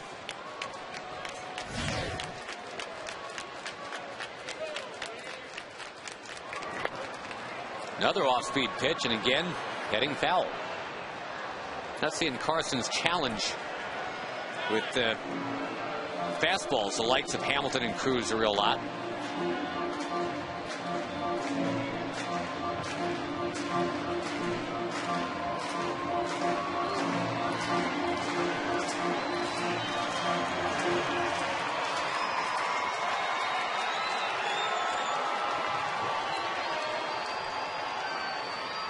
This would be a hang your hat on it win for the Pirates if they do hang on. Come into the Rangers ballpark and get it done. Good curveball for Karstens. He's started to throw more of them later on in the ballgame. He's had 3 strikeouts in the last 6 hitters. And they've all been with a breaking ball. A little bit more like a slider than a curveball. These Pirates 25-46. Last year they were 62-99. That was the one sliver of good news. They avoided losing 100 games by 1. They were saved by a rainout right at the end of the season. Felt like they might have won that last one though. We talked about it a little bit early in this series, Tom. But boy, they really put themselves in a hole by investing big money about 10 years ago in players that just didn't pan out for them. Giving big contracts to guys like Pat Mears and Kevin Young. Great jump. Hamilton's going to steal the base. He was on the run before Karstens ever thought of delivering the ball. Well, that's a pretty important steal right there, too, because now a little base hit to the outfield by Smoke can make it 5-4. Now, Josh doesn't run very much. That's 6 out of 7. Generally, when he runs, it is a big run. A close game, tie game, behind in the game, trying to get a man into scoring position. He doesn't run just for the sake of running. A big stolen base on the road trip.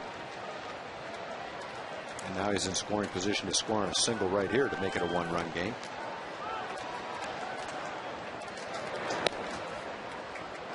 Taken for a strike.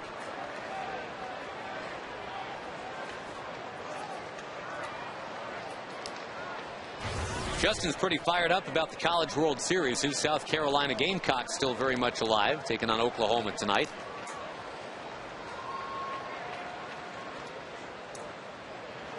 You know, when TCU had that big comeback win yesterday, the kid that hit that grand slam that brought him back, Matt Curry, he's a Pirates draft pick.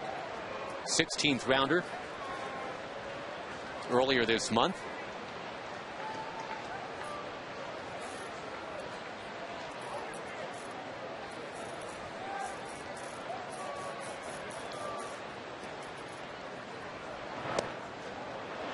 Well, that's another example of Justin Smoke's very keen eye up there.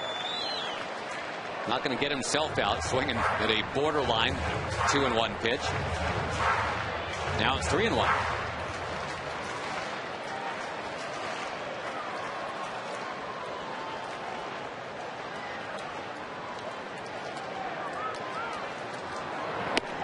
He will take the walk, and up comes Matt Trainer. Karstens remembered how hard Smoke hit the ball his last time up. And even though it's the tying run, he's pitching it pretty carefully. That's his first walk in the game. Trainer comes up, and he's had a nice night behind the plate tonight, throwing out attempted base stealers. Home Depot presenting doing more on defense.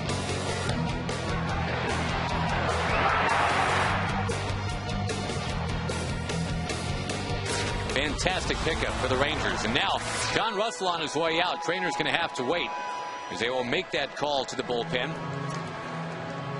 That's not a bad night for Jeff Karstens. Sweating through it. Brendan Donnelly, the former Angel, will come on out there.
streak. They've got a 5-3 lead. Tomorrow night, the Astros in town, that Lone Star Series. You can get $10 tickets, $5 parking, courtesy of Verizon Wireless.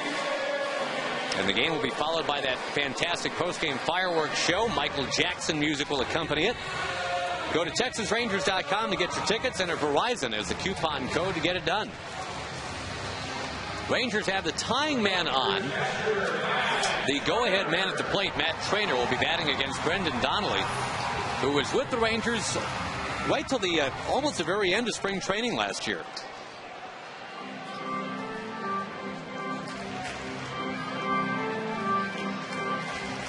And was out of work for a little while.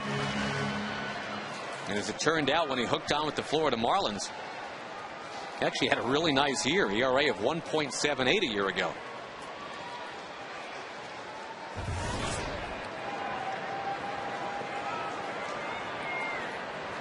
He didn't feel the double play depth, just one out in the inning. Bourbon on deck. And a strike on the outside edge. We used to see Donnelly as a setup man for the Angels. He was the guy that would get into 60 or 65 games a year for Mike Scioscia. Yeah, he was probably a 92, 93, 94 mile an hour guy back then. Velocity's dropped off a little bit. Used to have good fastball, good hard slider. Probably still does have those same pitches. There's the slider. Cutter.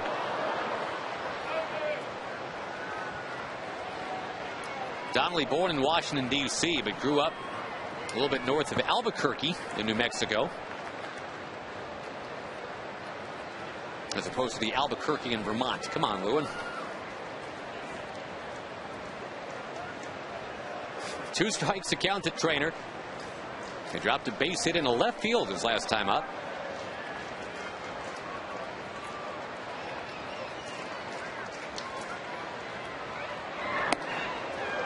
Now 1 in, 2 tight. Each team has made an error. Each team has stranded 4. Basically, the Pirates have just collected a few more soft singles than the Rangers have tonight. Pirates put a batch of them together in the first inning, scored 4 times.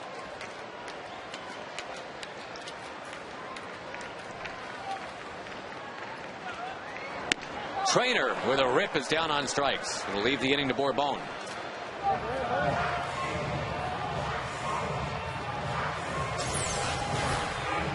John Russell up to the top step.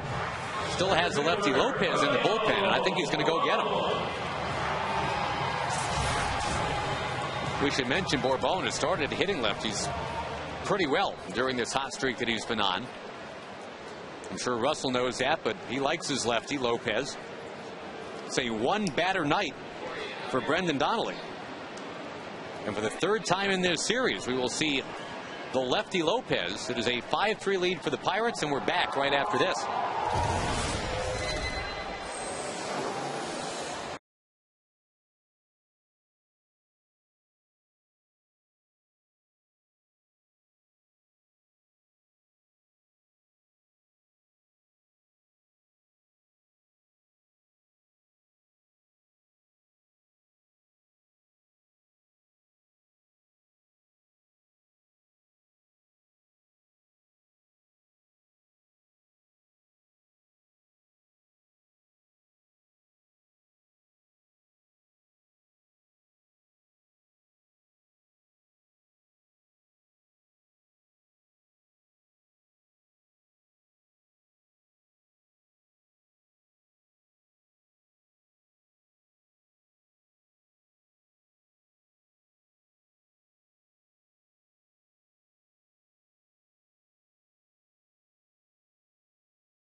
Your Coors Light freeze cam a little bit earlier tonight. The Pirates ended up getting a run out of this. Bobby Crosby drops down a bunt.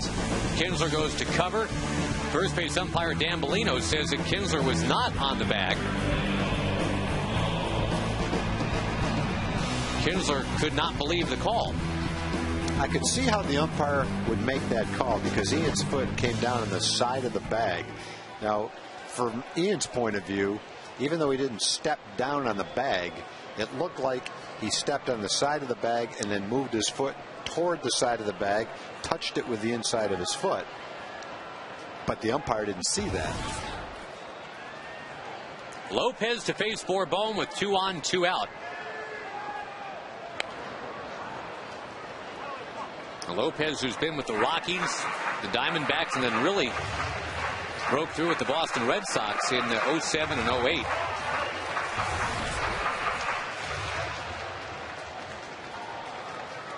Julio got that batting average so close to 300 these past few nights. He's taken an 0 for 2 tonight.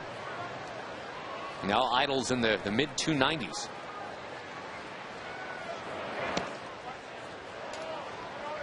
Already once in this series, Bourbon in the middle of the game has hit a 3-run homer with 2 out.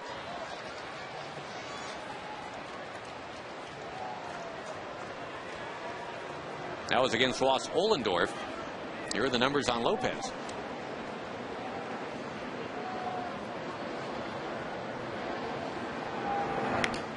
Off the plate and right to Lopez. The Rangers leave 2. And at the end of 6 now, so the Pirates by a couple.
Is probably about right, whether these are the Pirates or not. It's the emotion that you felt as all of these ended up as base hits. That one was fairly legit by Doman, even though it didn't really line anywhere. It just kind of dropped in. Nothing wrong with Josh Hamilton. 3 more hits tonight, 23 for his last 38. An 18-game hitting streak, during which he's batting .500. Rangers are trailing 5-3. Their 10-game win streaks in jeopardy. Jose Tabata dropping down a bunt. That's a beaut. Feldman, quick throw. Whoa, safe the call. Real close, and here comes Ron Washington to get into it with Dan Bellino again. Oh, nice play by Feldman. Didn't look like he had any play at all, and he turned it into a very close play. Close enough for Ron Washington to argue it.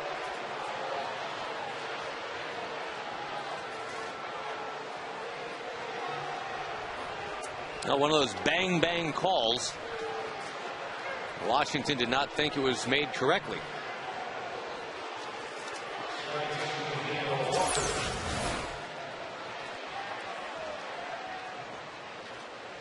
Bellino is a guy that most of the year is umpiring at AAA. 31 years old. and the junior member of this group of 4 umpires here. Ron's going to U-turn and head out to the mound now that he's had a moment. And Scott Feldman giving up a bunt single to begin the 7th. Leaves having allowed 12 hits tonight, but his team is still in the game. Darren Oliver is going to try to keep it 5-3. We'll come back to the ballpark right after this.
Have a 5-3 lead tonight, and now they're looking for more in the 7th, chasing Scott Feldman after 6+.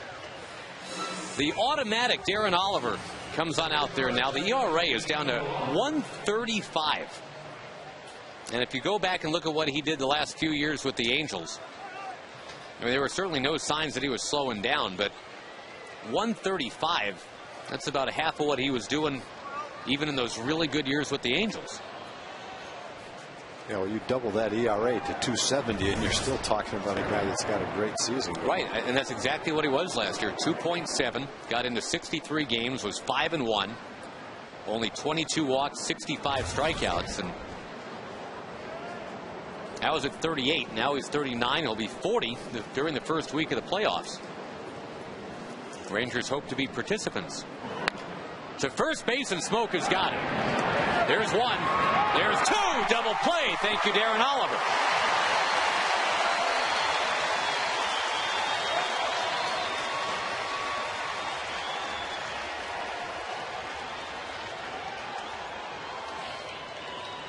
Kind of a modified. Didn't take long to get 2 outs. No, I was going to say, Tom, it's like a modified Jamie Moyer plan. You know, people were counting out Jamie Moyer when he was 32.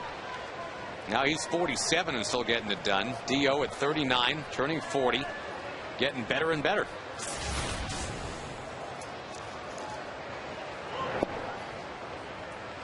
McCutchen takes a strike.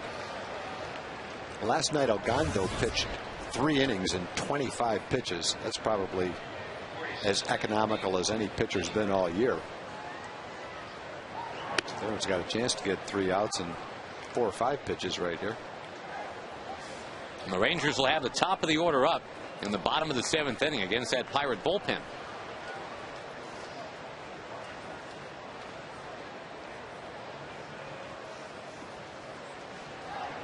The bullpen really hasn't been half bad of late for the Pirates, and the best they've got is actually up in the bullpen right now. That's Evan Meek, who's got the best ERA in the majors.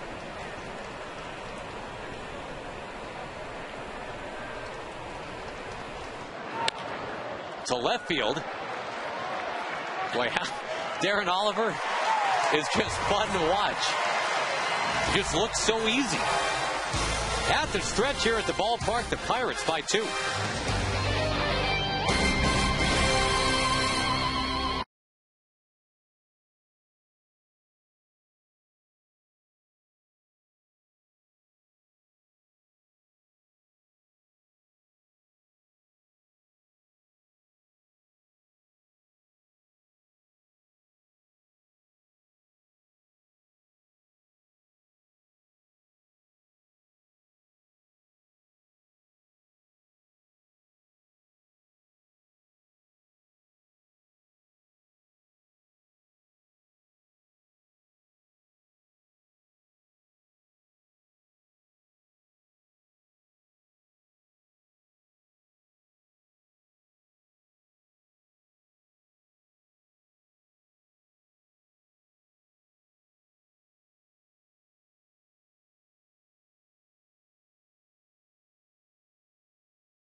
Texas Ranger Baseball brought to you by the U.S. Army. There's strong, then there's Army strong. By your Texas Chevy dealers, proud sponsor of Texas baseball, and by Grown-Ups in theaters tomorrow. All right, the Rangers might be up against it here, at least for the 7th inning. They are trailing 5-3. 10-game win streak in jeopardy.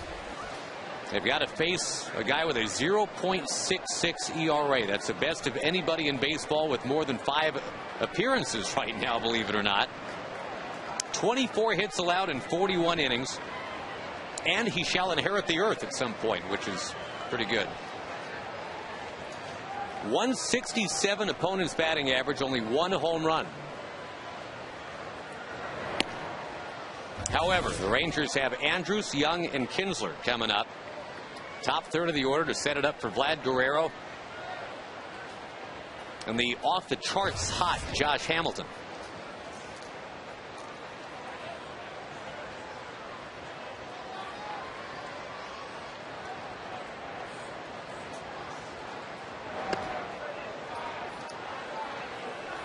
Well, the Rangers tag had the 13 runs last night with 2 outs in the 4th. Coasted to the 13-3 win. There's no coasting tonight. They got to find a way to get some runs here.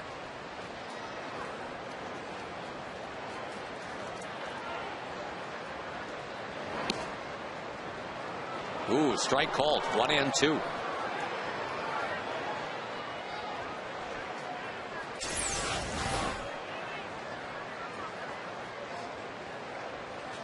Good pitch. Cutter for me. Mid-90s guy. Former Twins prospect. Gonna miss here. We told that one. Yeah, he did. We told Meek's story a little bit yesterday, how he was just so wild in the Twins minor league system that they just flat out got rid of him. But he found a way to harness that fastball, regain his control and his composure. And when you think about it, as that foul ball flies by Garrett Jones at first, between Jones and Meek, the Pirates, 2 of their better players are very simply Minnesota Twins minor league castoffs. Jones tried everything he could to impress his way onto the Twins roster, but Justin Morneau was blocking him. So he pinballs to the Pirates and finds himself, Evan Meek, doing the same thing.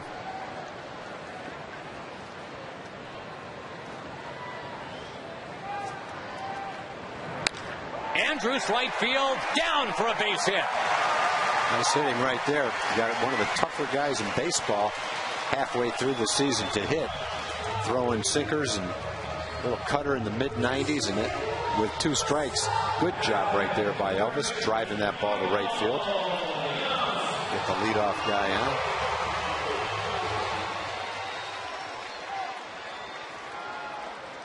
Michael Young ready to turn it around. He's not disappointed, I guess, Tag, to see Karstens have the game. No, Karstens had his number tonight. Karstens had a good curveball. Struck Michael out with it the last couple times up. Elvis goes right away. The throw down by Dolmet's not going to be in time. Now the Rangers down a couple runs and down to 9 outs left.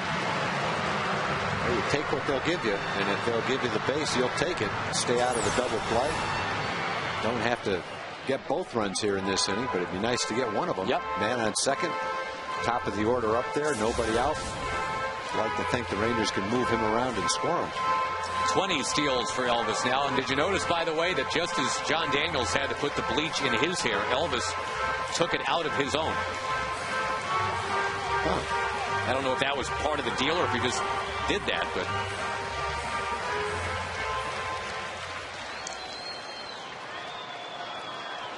anyway, for Michael Young now, real nice opportunity at the very least to move Elvis Andrus along to third. A little ground ball to the right side here. Whether it gets through or not, that's productive.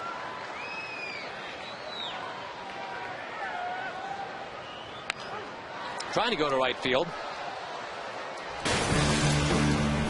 Of course, last night, and we're talking Michael Young, the Coors Light Cold Hard Blast, he pulled it. His 10th home run of the year.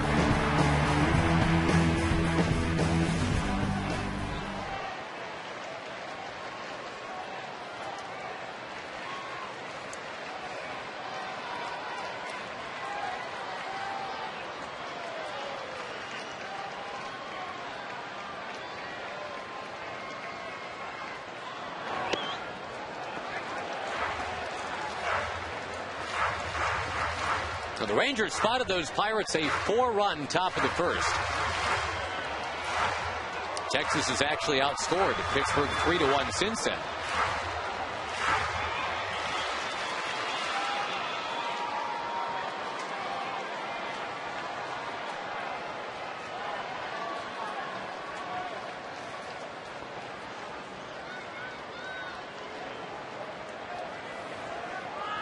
Karstens was the Pirates starter, lasted 5 1/3. Donnelly, Lopez, and now Meek. And again, Meek's allowed only 3 earned runs all year.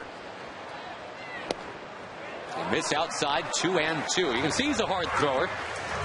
Not the 98-99 guy that he used to be, but I guess you take 95 with an idea of where it's going, as opposed to 99 and it's all over the place. He's got good movement with it, too. Gets good sinking action with it.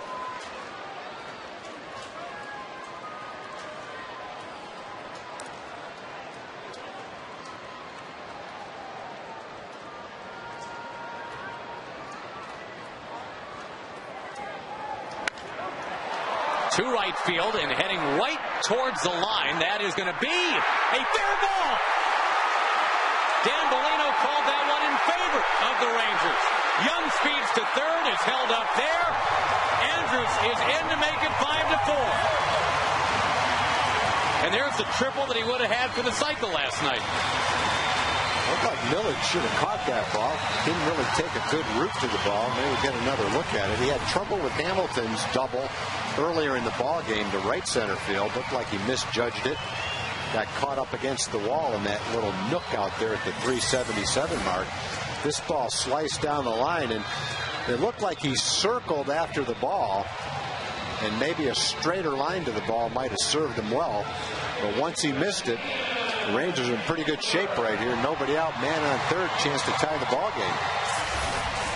Wow, the infield is in. Looked like a good call right there. Oh, it was fair for sure. And as Millage tries to get all that dirt off his body. Here's Kinsler with a chance to tie the game or give the Rangers the lead. There's the tie, 5-5. And it's booted out there. Kinsler rumbling towards second. He's going to be tagged out. That's a shame. But the Rangers have tied it now. They get it done off Evan Meek, who had given up only 3 runs all year. He's now given up 2 in the inning. Boy, that was some kind of comeback to get the throw into second base in time. The ball was hit into the gap. The left fielder Tabata goes after the ball and doesn't come up with it cleanly, but immediately picks it up, turns, and fires it to second base and gets in easily at second base. That's a nice comeback. That looked like it was going to be a man on second and nobody out. Yeah, Tabata actually makes one of the big plays of the game for now by picking it up cleanly and right away. And when I saw Ian going to second, I said, boy, there's a man on second for sure. What a comeback. And Vladdy, who almost toppled right out of the box with his first swing, now looking at a 1-1 count. 5-5 game in the 7th. And the win streak could be alive after all.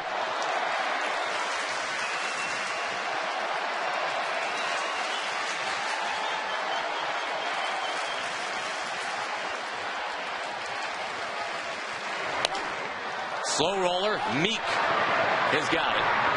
And Josh Hamilton's coming up. Now, you don't want to put the weight of the world on Josh Hamilton. He doesn't have to hit one of the upper deck here, but it would surprise no one if he did.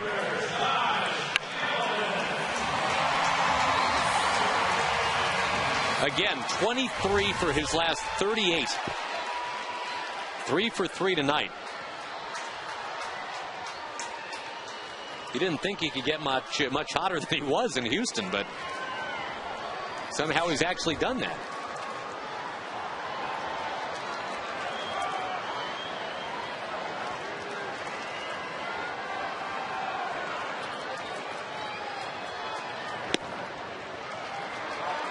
And Josh is actually 10 for his last 12. If you want to keep on shrinking that sample size down. 2 doubles and a single tonight and a stolen base.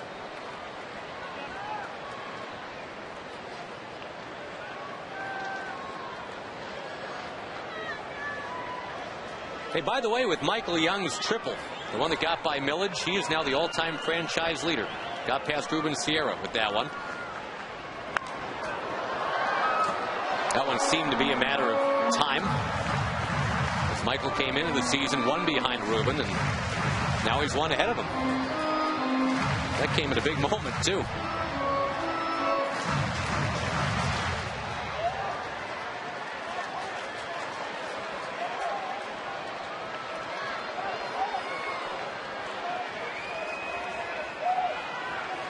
Darren Oliver nervously awaiting the opportunity to go back out there for the 8th inning. He's so stressed.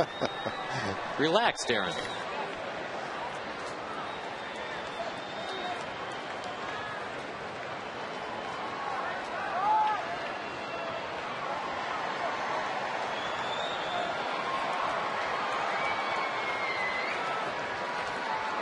So you see a guy like Darren who makes it look so easy, and you just assume that he's just a calm, relaxed guy, which that's what it looks like. But it doesn't mean that there's not a lot of intensity going on the inside as he's sitting there contemplating going out for the next inning.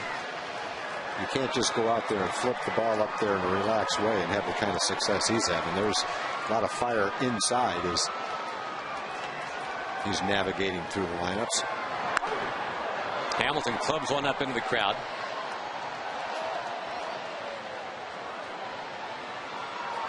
Yeah, that's a good way to put it, Tag. I mean, you know, that's definitely a guy who wants to win.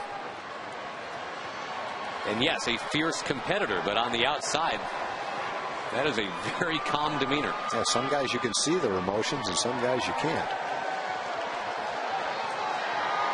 I mean, you can't judge a book by its cover? I guess not. Hamilton sends another one foul. The 2-strike approach is just fighting off those mid-90s fastballs, tough pitches inside part of the plate. The more you do that, the better chance you have of sooner or later the pitcher's going to get one where you want it. You can't throw it exactly where he wants to every time.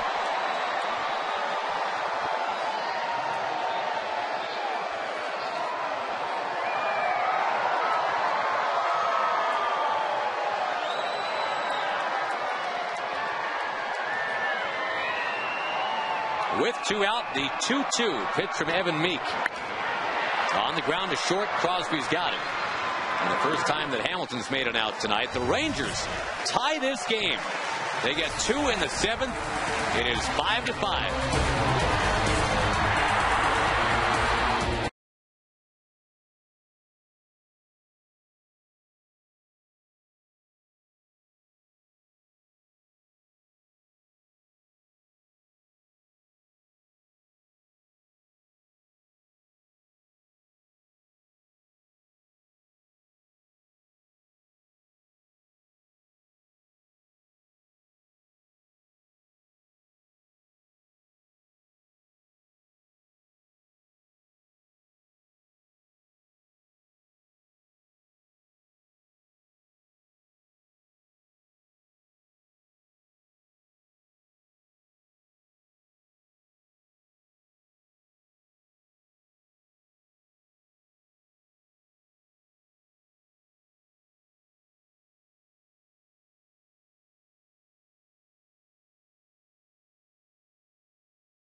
Rangers and the Pirates are 5-5 now. The Rangers having spotted the Pirates 4 in the first. Just chipping their way back, and here we are into the 8th inning with Darren Oliver on the mound. Good spot for Darren to be in the game. Jones, Church, Alvarez, the next 3 hitters are all left-hand hitters. And Domet is a better hitter left-handed than he is right-handed. In a tie game, you're almost expecting Alexei Ogando to be in the game now to, to grab the win. 3 wins in his first 3 big league games, but no, it's Darren Oliver who pitched a great 7th. Trying to neutralize Jones, and on his way, 1-2. He shows him the breaking ball away and then busts him right in on the fist with his fastball. Frankie Francisco getting ready.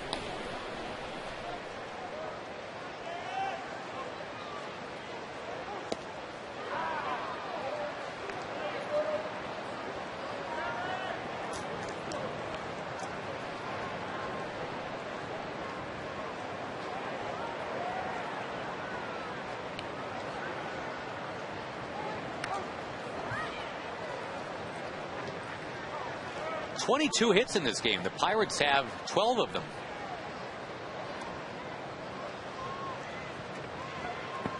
And again, as the Pirates have lost 13 straight on the road, they got to be feeling this one. Just kind of slipping away right now. They're going to try to make a statement here, get a run. Jones holding off when the count goes full. The Angels already leading tonight. You know, they're quietly playing some pretty good ball now, too. That's early, though. 1-0 second inning over the Dodgers, who are in a bit of a free fall. They beat the Dodgers 5 straight times. Trainer hit by that foul tip. The Dodgers could have 7 in a row in the loss column now. And the Padres have been winning well, winning often of late. They've got that lead in the West. So look at that Jetsa strike zone.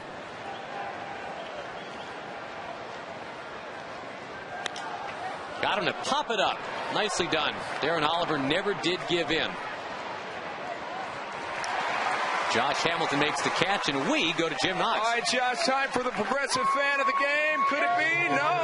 It's over here with Brenda from Odessa, a longtime Ranger fan. Here's the bag, here's the hat, here's the shirt.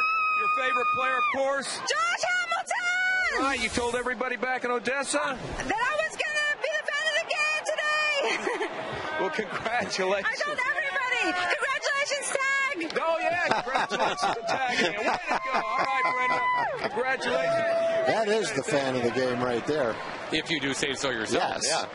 Yeah. She's got my vote. A Josh fan and a Trainer fan. Well, we heard about it in Miami. Matt Trainer, all he was the backup catcher there. He was a caddy for several years, and everybody loved him. They love the way he conducts himself, just how he goes maximum effort all the time. What a nice guy he is. Church will send one to left field. And Hamilton. Got it. 2 down. Time again for Chevy at the ballpark. Chevy, Texas baseball. We'd like to mention Western Hills Little League and recognize Moritz Chevrolet for their support of the Western Hills Little League. For more information on Chevy's commitment to Youth League baseball, please go to ChevyTexasBaseball.com.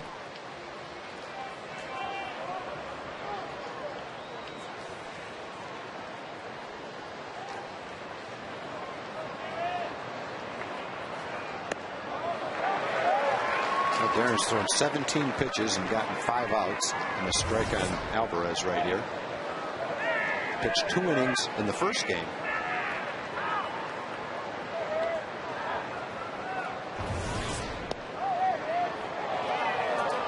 Ball and a strike, says Joe West.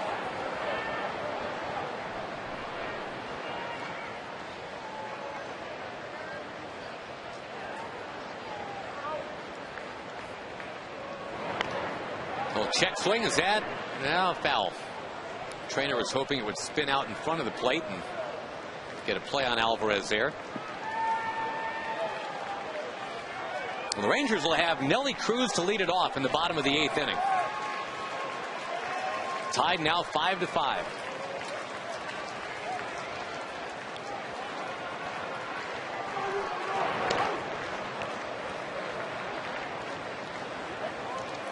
Tomorrow night, the Rangers will have Colby Lewis on the mound against the Houston Astros.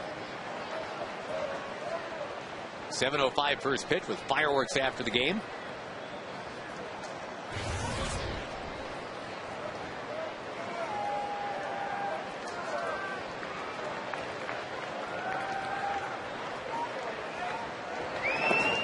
Down and outside, Domit on deck.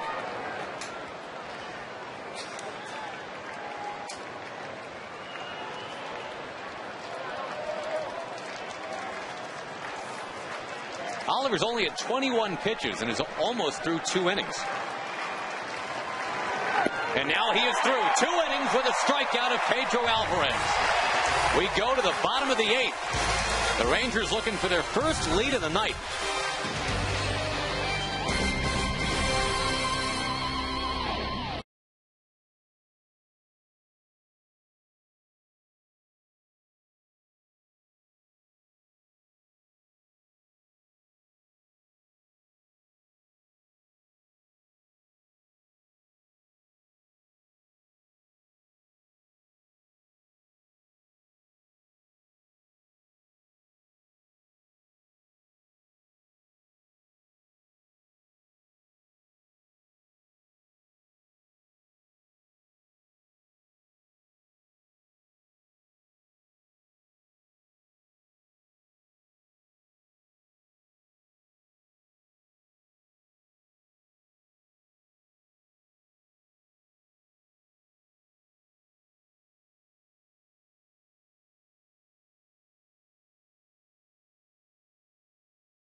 .11.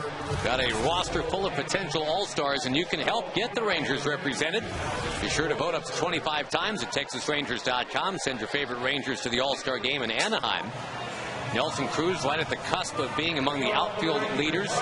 Josh Hamilton is among the leaders right now. Vlad Guerrero looking like he's going to go. TexasRangers.com is where you go to cast your ballot.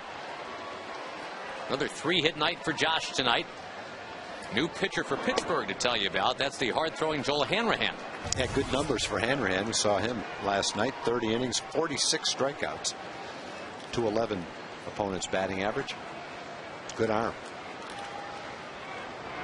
Hanrahan and Meek have both been throwing well for Pittsburgh. And Rangers touched up Meek for a couple of runs, though, thanks to the triple right down the right field line that didn't look like Millage had a real good read on the ball. Skipping off of Hanrahan, or maybe the mound, or maybe both. And Cruz is out. Got a 2-0 swing. But it's simply the first out of the bottom of the 8th.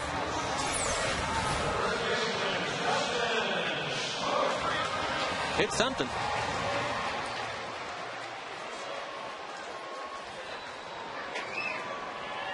Well, it looked like it hit the side of the mound. It slopes down. Caused the ball to take a hop actually back toward Walker at second base. I'll make the call right here. Not a bad time to do it. I want to see it so bad. Well, Justin, with 2 more runs batted in tonight, now has 22 in June. He had 12 in April and May combined. He's got 22 in June.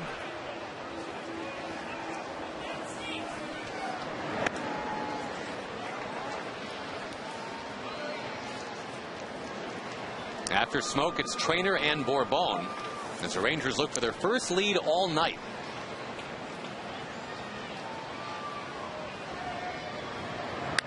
Smoke drills it into right center field, and that ball is going to be flagged by McCutchen. What a play he made sliding on the track. And McCutchen covers a lot of ground. He got a good jump on that ball. McCutchen was playing right field. He would have taken a double away from Hamilton and a triple away from Michael Young. That ball was hit on a line, too. It's the second ball. Justin has really smoked to right center field. And he gets a good jump on the ball. You can see the speed that he's got. And actually made the play pretty easy. Looked like he might have to dive for it. And he just slides so he doesn't smash into the wall. But nice play. Great physical talent right there by McCutchen. Well, again, he should be representing the Pirates at that All-Star game, you figure. Trainer's 1 for 3. And takes a strike. Hanrahan, we saw him the other night. Last year with the Pirates, a 1.72 ERA. Originally a Dodgers prospect. Never did make it to the Dodgers with 7 years spent in that organization. McCutchen has to come in on this one. He will put it away. The Rangers down in order, and we will go to the 9th. Will it be a 10-game winning streak getting to 11? We just don't know yet.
Five tie as we go to the 9th. And this week on Fox Saturday Baseball, Interleague Prime Time. The Yankees and the Dodgers. Well, that's old school, huh?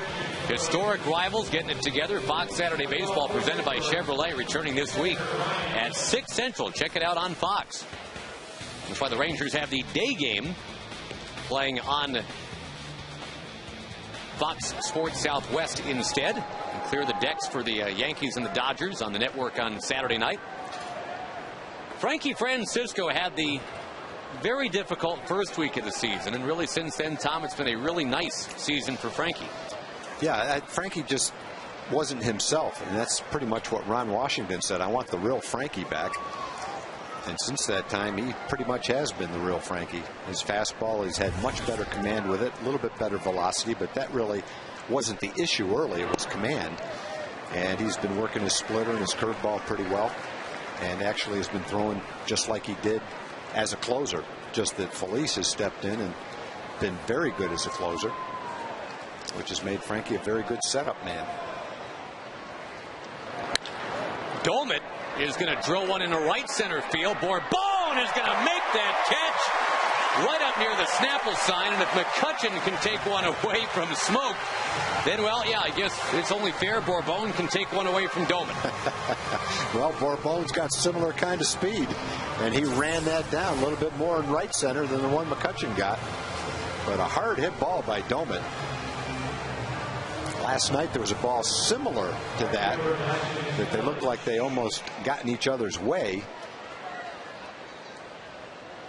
and Julio wasn't able to catch it. That one he got right in the middle of his glove and just ran it down. All right, so the first one's out of the way. Here's Lasting's Millage. It's been 4 days since Frankie has pitched. It's been 6 days since Darren O'Day has pitched. That's just a good rest for two guys that have worked hard in the first half. Yep. That's just one way that Ron Washington can keep them strong in September, by giving them rest early and in the middle.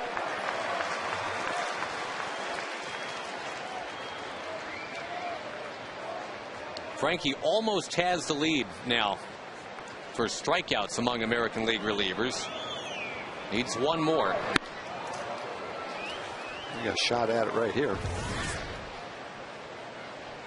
You think it'll take a Millage? Well, if he offers it that high fastball, he might get him. Sorry. That's okay.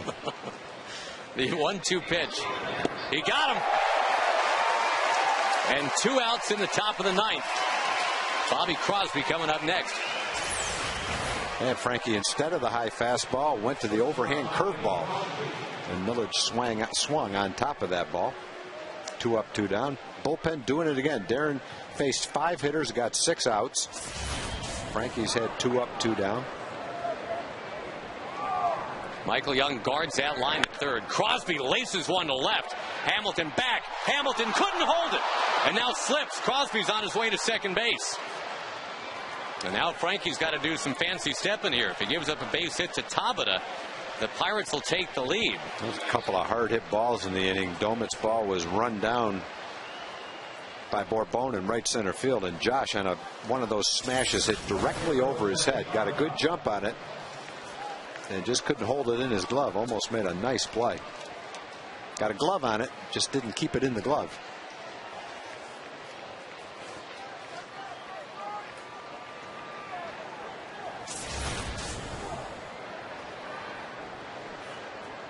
So now here is the top of the order, Tabata, who is 2 for 4 tonight. Has hit the ball hard really 3 times. And yesterday was hitting the ball pretty well too, but had little to show for it. In fact, he was 1 for 10 in this series coming in tonight.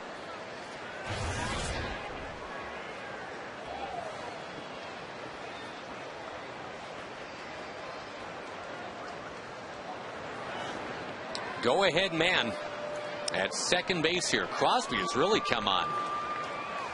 Hey, Josh Hamilton's like 10 for his last 14. Well, Crosby's a good player. You've already talked about that. Rookie of the year. He's just been hurt the last few years. He hasn't been 100%.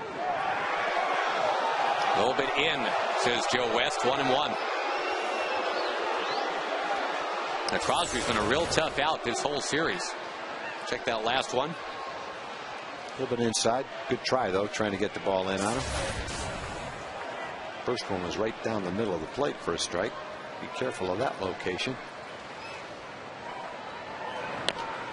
Slowly hit. Going to be a tough play. No play. And that was kind of the theme early tonight. Soft base hits. The Pirates have runners at the corners. And the rookie Neil Walker coming up.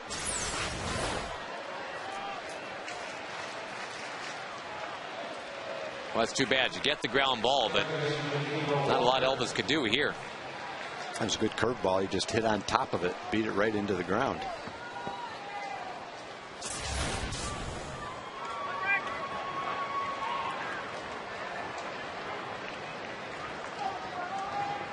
Well, getting a little tense now here. The Pirates with 14 hits tonight. Neil Walker 1 for 3 with a sac fly RBI.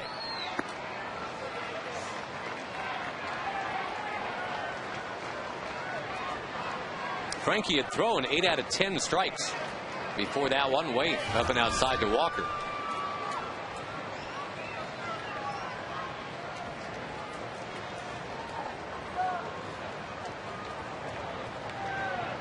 Outfield straight up.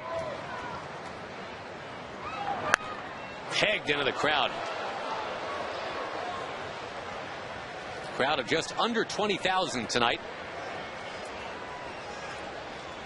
Big crowd expected tomorrow for the fireworks and the Astros, and perhaps a long winning streak intact.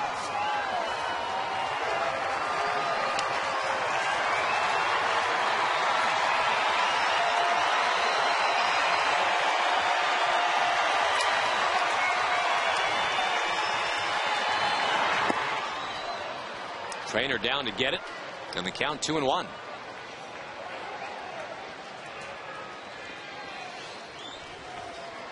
The ball in and out of the glove of Josh Hamilton. And then an infield hit from Tabata.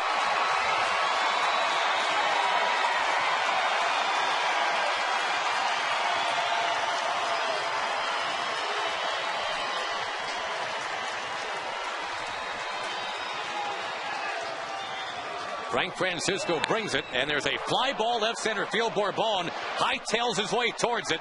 Julio Bourbon makes the catch. And he's coming in to hit. The Rangers with a chance to win it now in walk-off style.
For a money-saving car insurance quote, call 1-800-PROGRESSIVE. And buy the Ford F-150. Check out the 2010 F-150 and drive one. Ford is the best in Texas.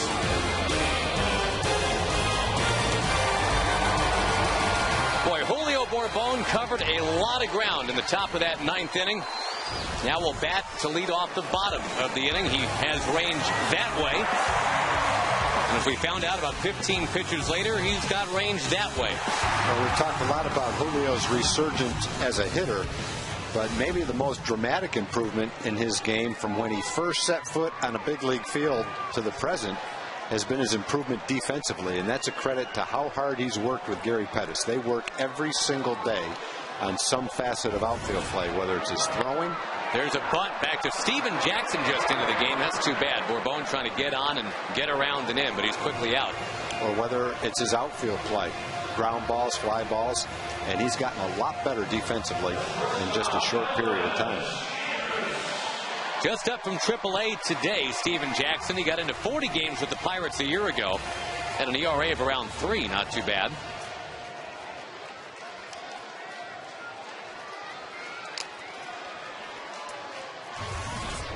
Now Elvis Andrews.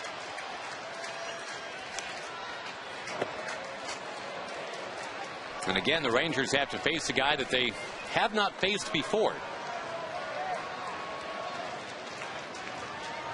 We'll test drive Steven Jackson here.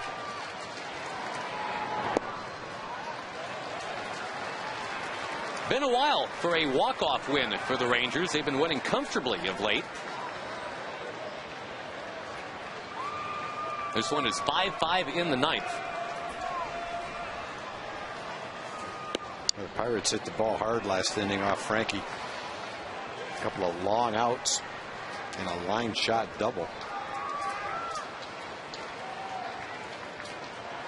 Probably hit the ball harder in that inning than they did in the first inning when they scored 4 runs. Outside. Elvis already has himself a stolen base tonight. There'll be nothing to save tonight for Neftali Feliz, but if there is a 10th inning, he could be pitching. Yeah, looks like he'll come in if there is a 10th and try to get a win instead of a save. Good ball to take right there. Make him throw you 2 in a row.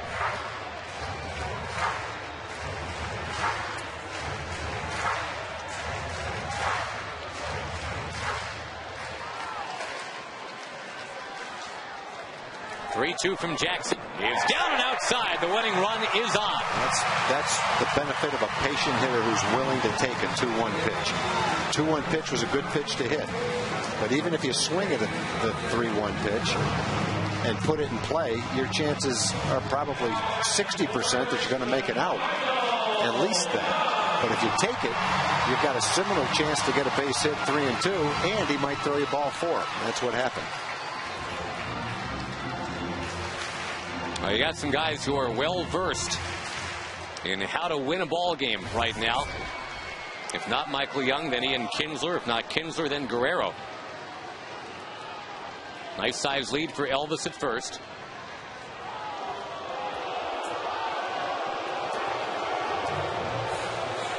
Well, Elvis stole second in the 7th inning.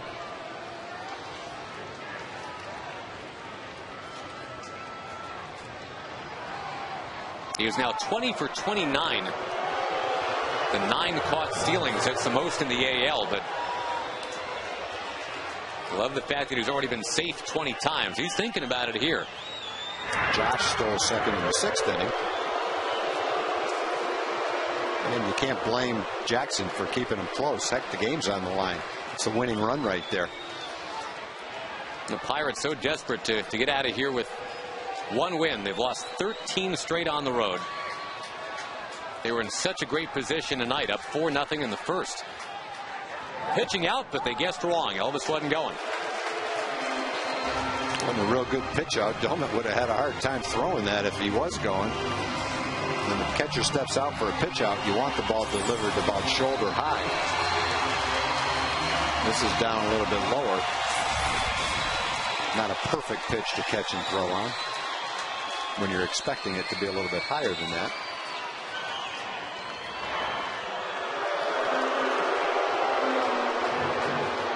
The Pirates have used 6 pitchers in this game already. The Rangers only 3. Feldman went 6. Oliver went a brilliant 2. And then Frankie Francisco for 1 inning.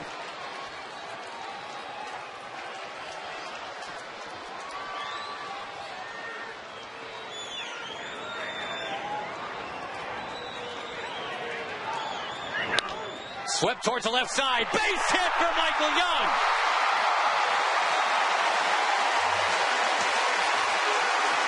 Boy, he struck out the first 3 times tonight. Then he hit the big RBI triple. Now he's got a single to set it up for Kinsler. Well, he had a couple of hits his last 2 times up. He had the game-tying line shot to left center field in the 7th inning.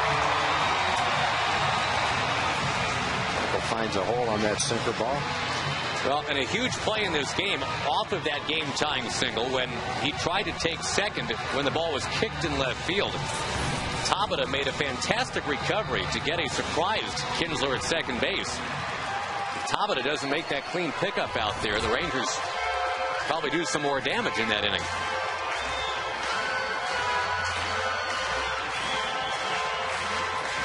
Now, that one career walk-off hit was off of R.A. Dickey.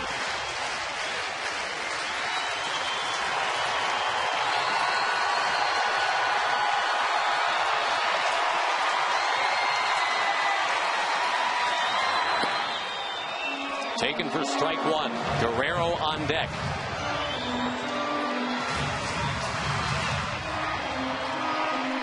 Quietly, Kinsler's been one of the hotter Ranger hitters the last couple of weeks. That batting average up from 240 to 286.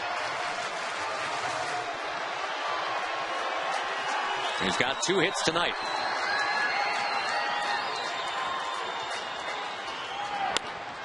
Stroked foul down the left side.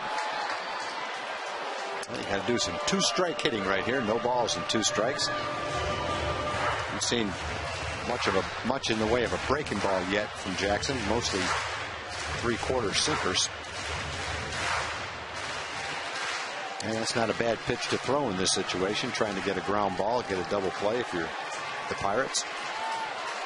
You'll be trying to protect the plate, put the ball in play.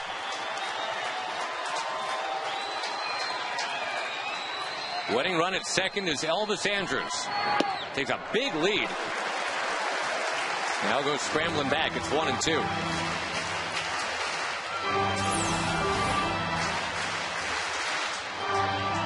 There's a slider.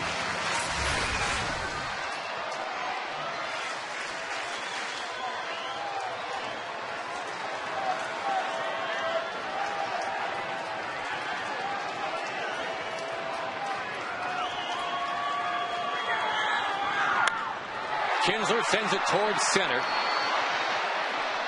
Andrews tagging. He's going to try it here. Going to third base, and he's there. Belly flopping in. And now a wild pitch or a balk or something crazy like that can give the Rangers a win. Or Vlad could hit one 420 feet, and that would do it too.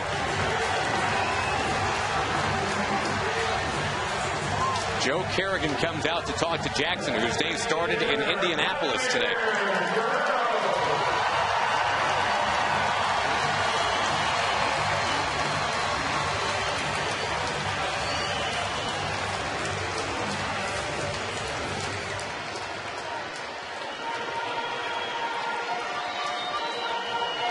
Pretty incredible, Tag. Guerrero has 13 walk-off hits in his career, and 9 of those 13 have been home runs. He's not messing around. His one walk-off hit this year was a single. Oh, that's all you need right here.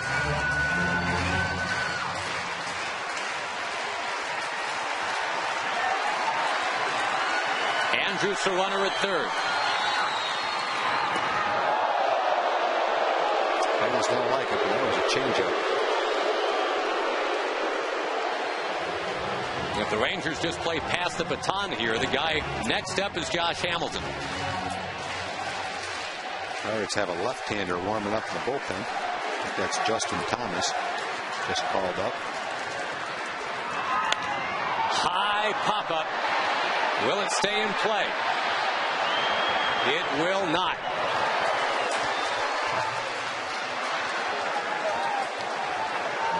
Vlad's had a base hit, line shot to left. He also had one to left that he just got underneath, flied out near the warning track.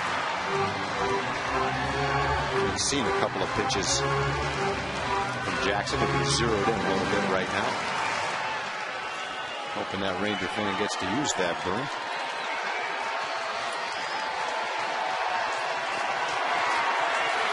Vladdy with a chance to win it.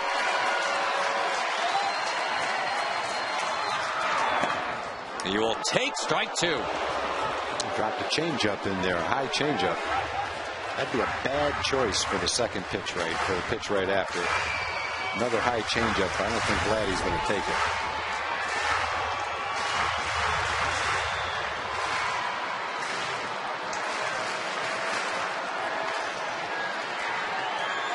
The 1-2 two-out pitch. Pegged into left field. Ball game. The streak goes to 11.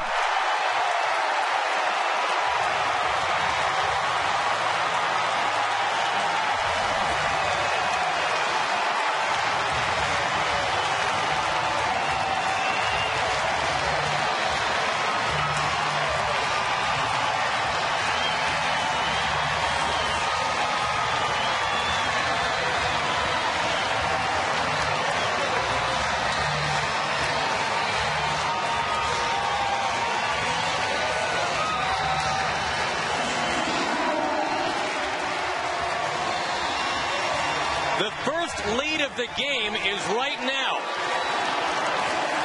And the second longest hitting or winning streak that the Rangers have ever had is now at 11. Vlad Guerrero makes it so. A walk-off after 2 in the 7th. They get the 1 in the 9th. Your final is 6-5.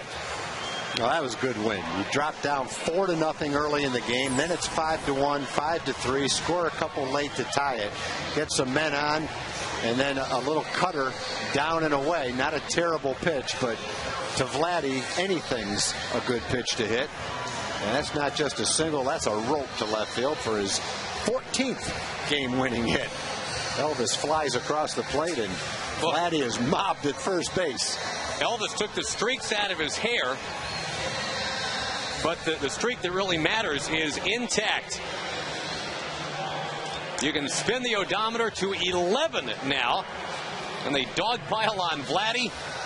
They have sunk the Pirates, and that's a Pittsburgh native right there who's trying to get the ball club sold to him. Chuck Greenberg just watched his Pirates get swept. He wants his Rangers now to keep on keeping on. 6-5 final. We go down to the field for Jim Knotts. All right, thank you, Josh. Michael Young, this is getting fun now, isn't it? Yeah, I mean, great team effort tonight. It wasn't the cleanest game to start out with, but we kept battling. Feldy kept battling. Got some good at-bats against the back end of their pen. They got some really good arms over there. And it was nice just to get Vlad up with a shot to win the game. And you keep on hitting. A couple more hits tonight. You get the triple, and you become the Rangers' all-time triple leader. Does that mean something to you?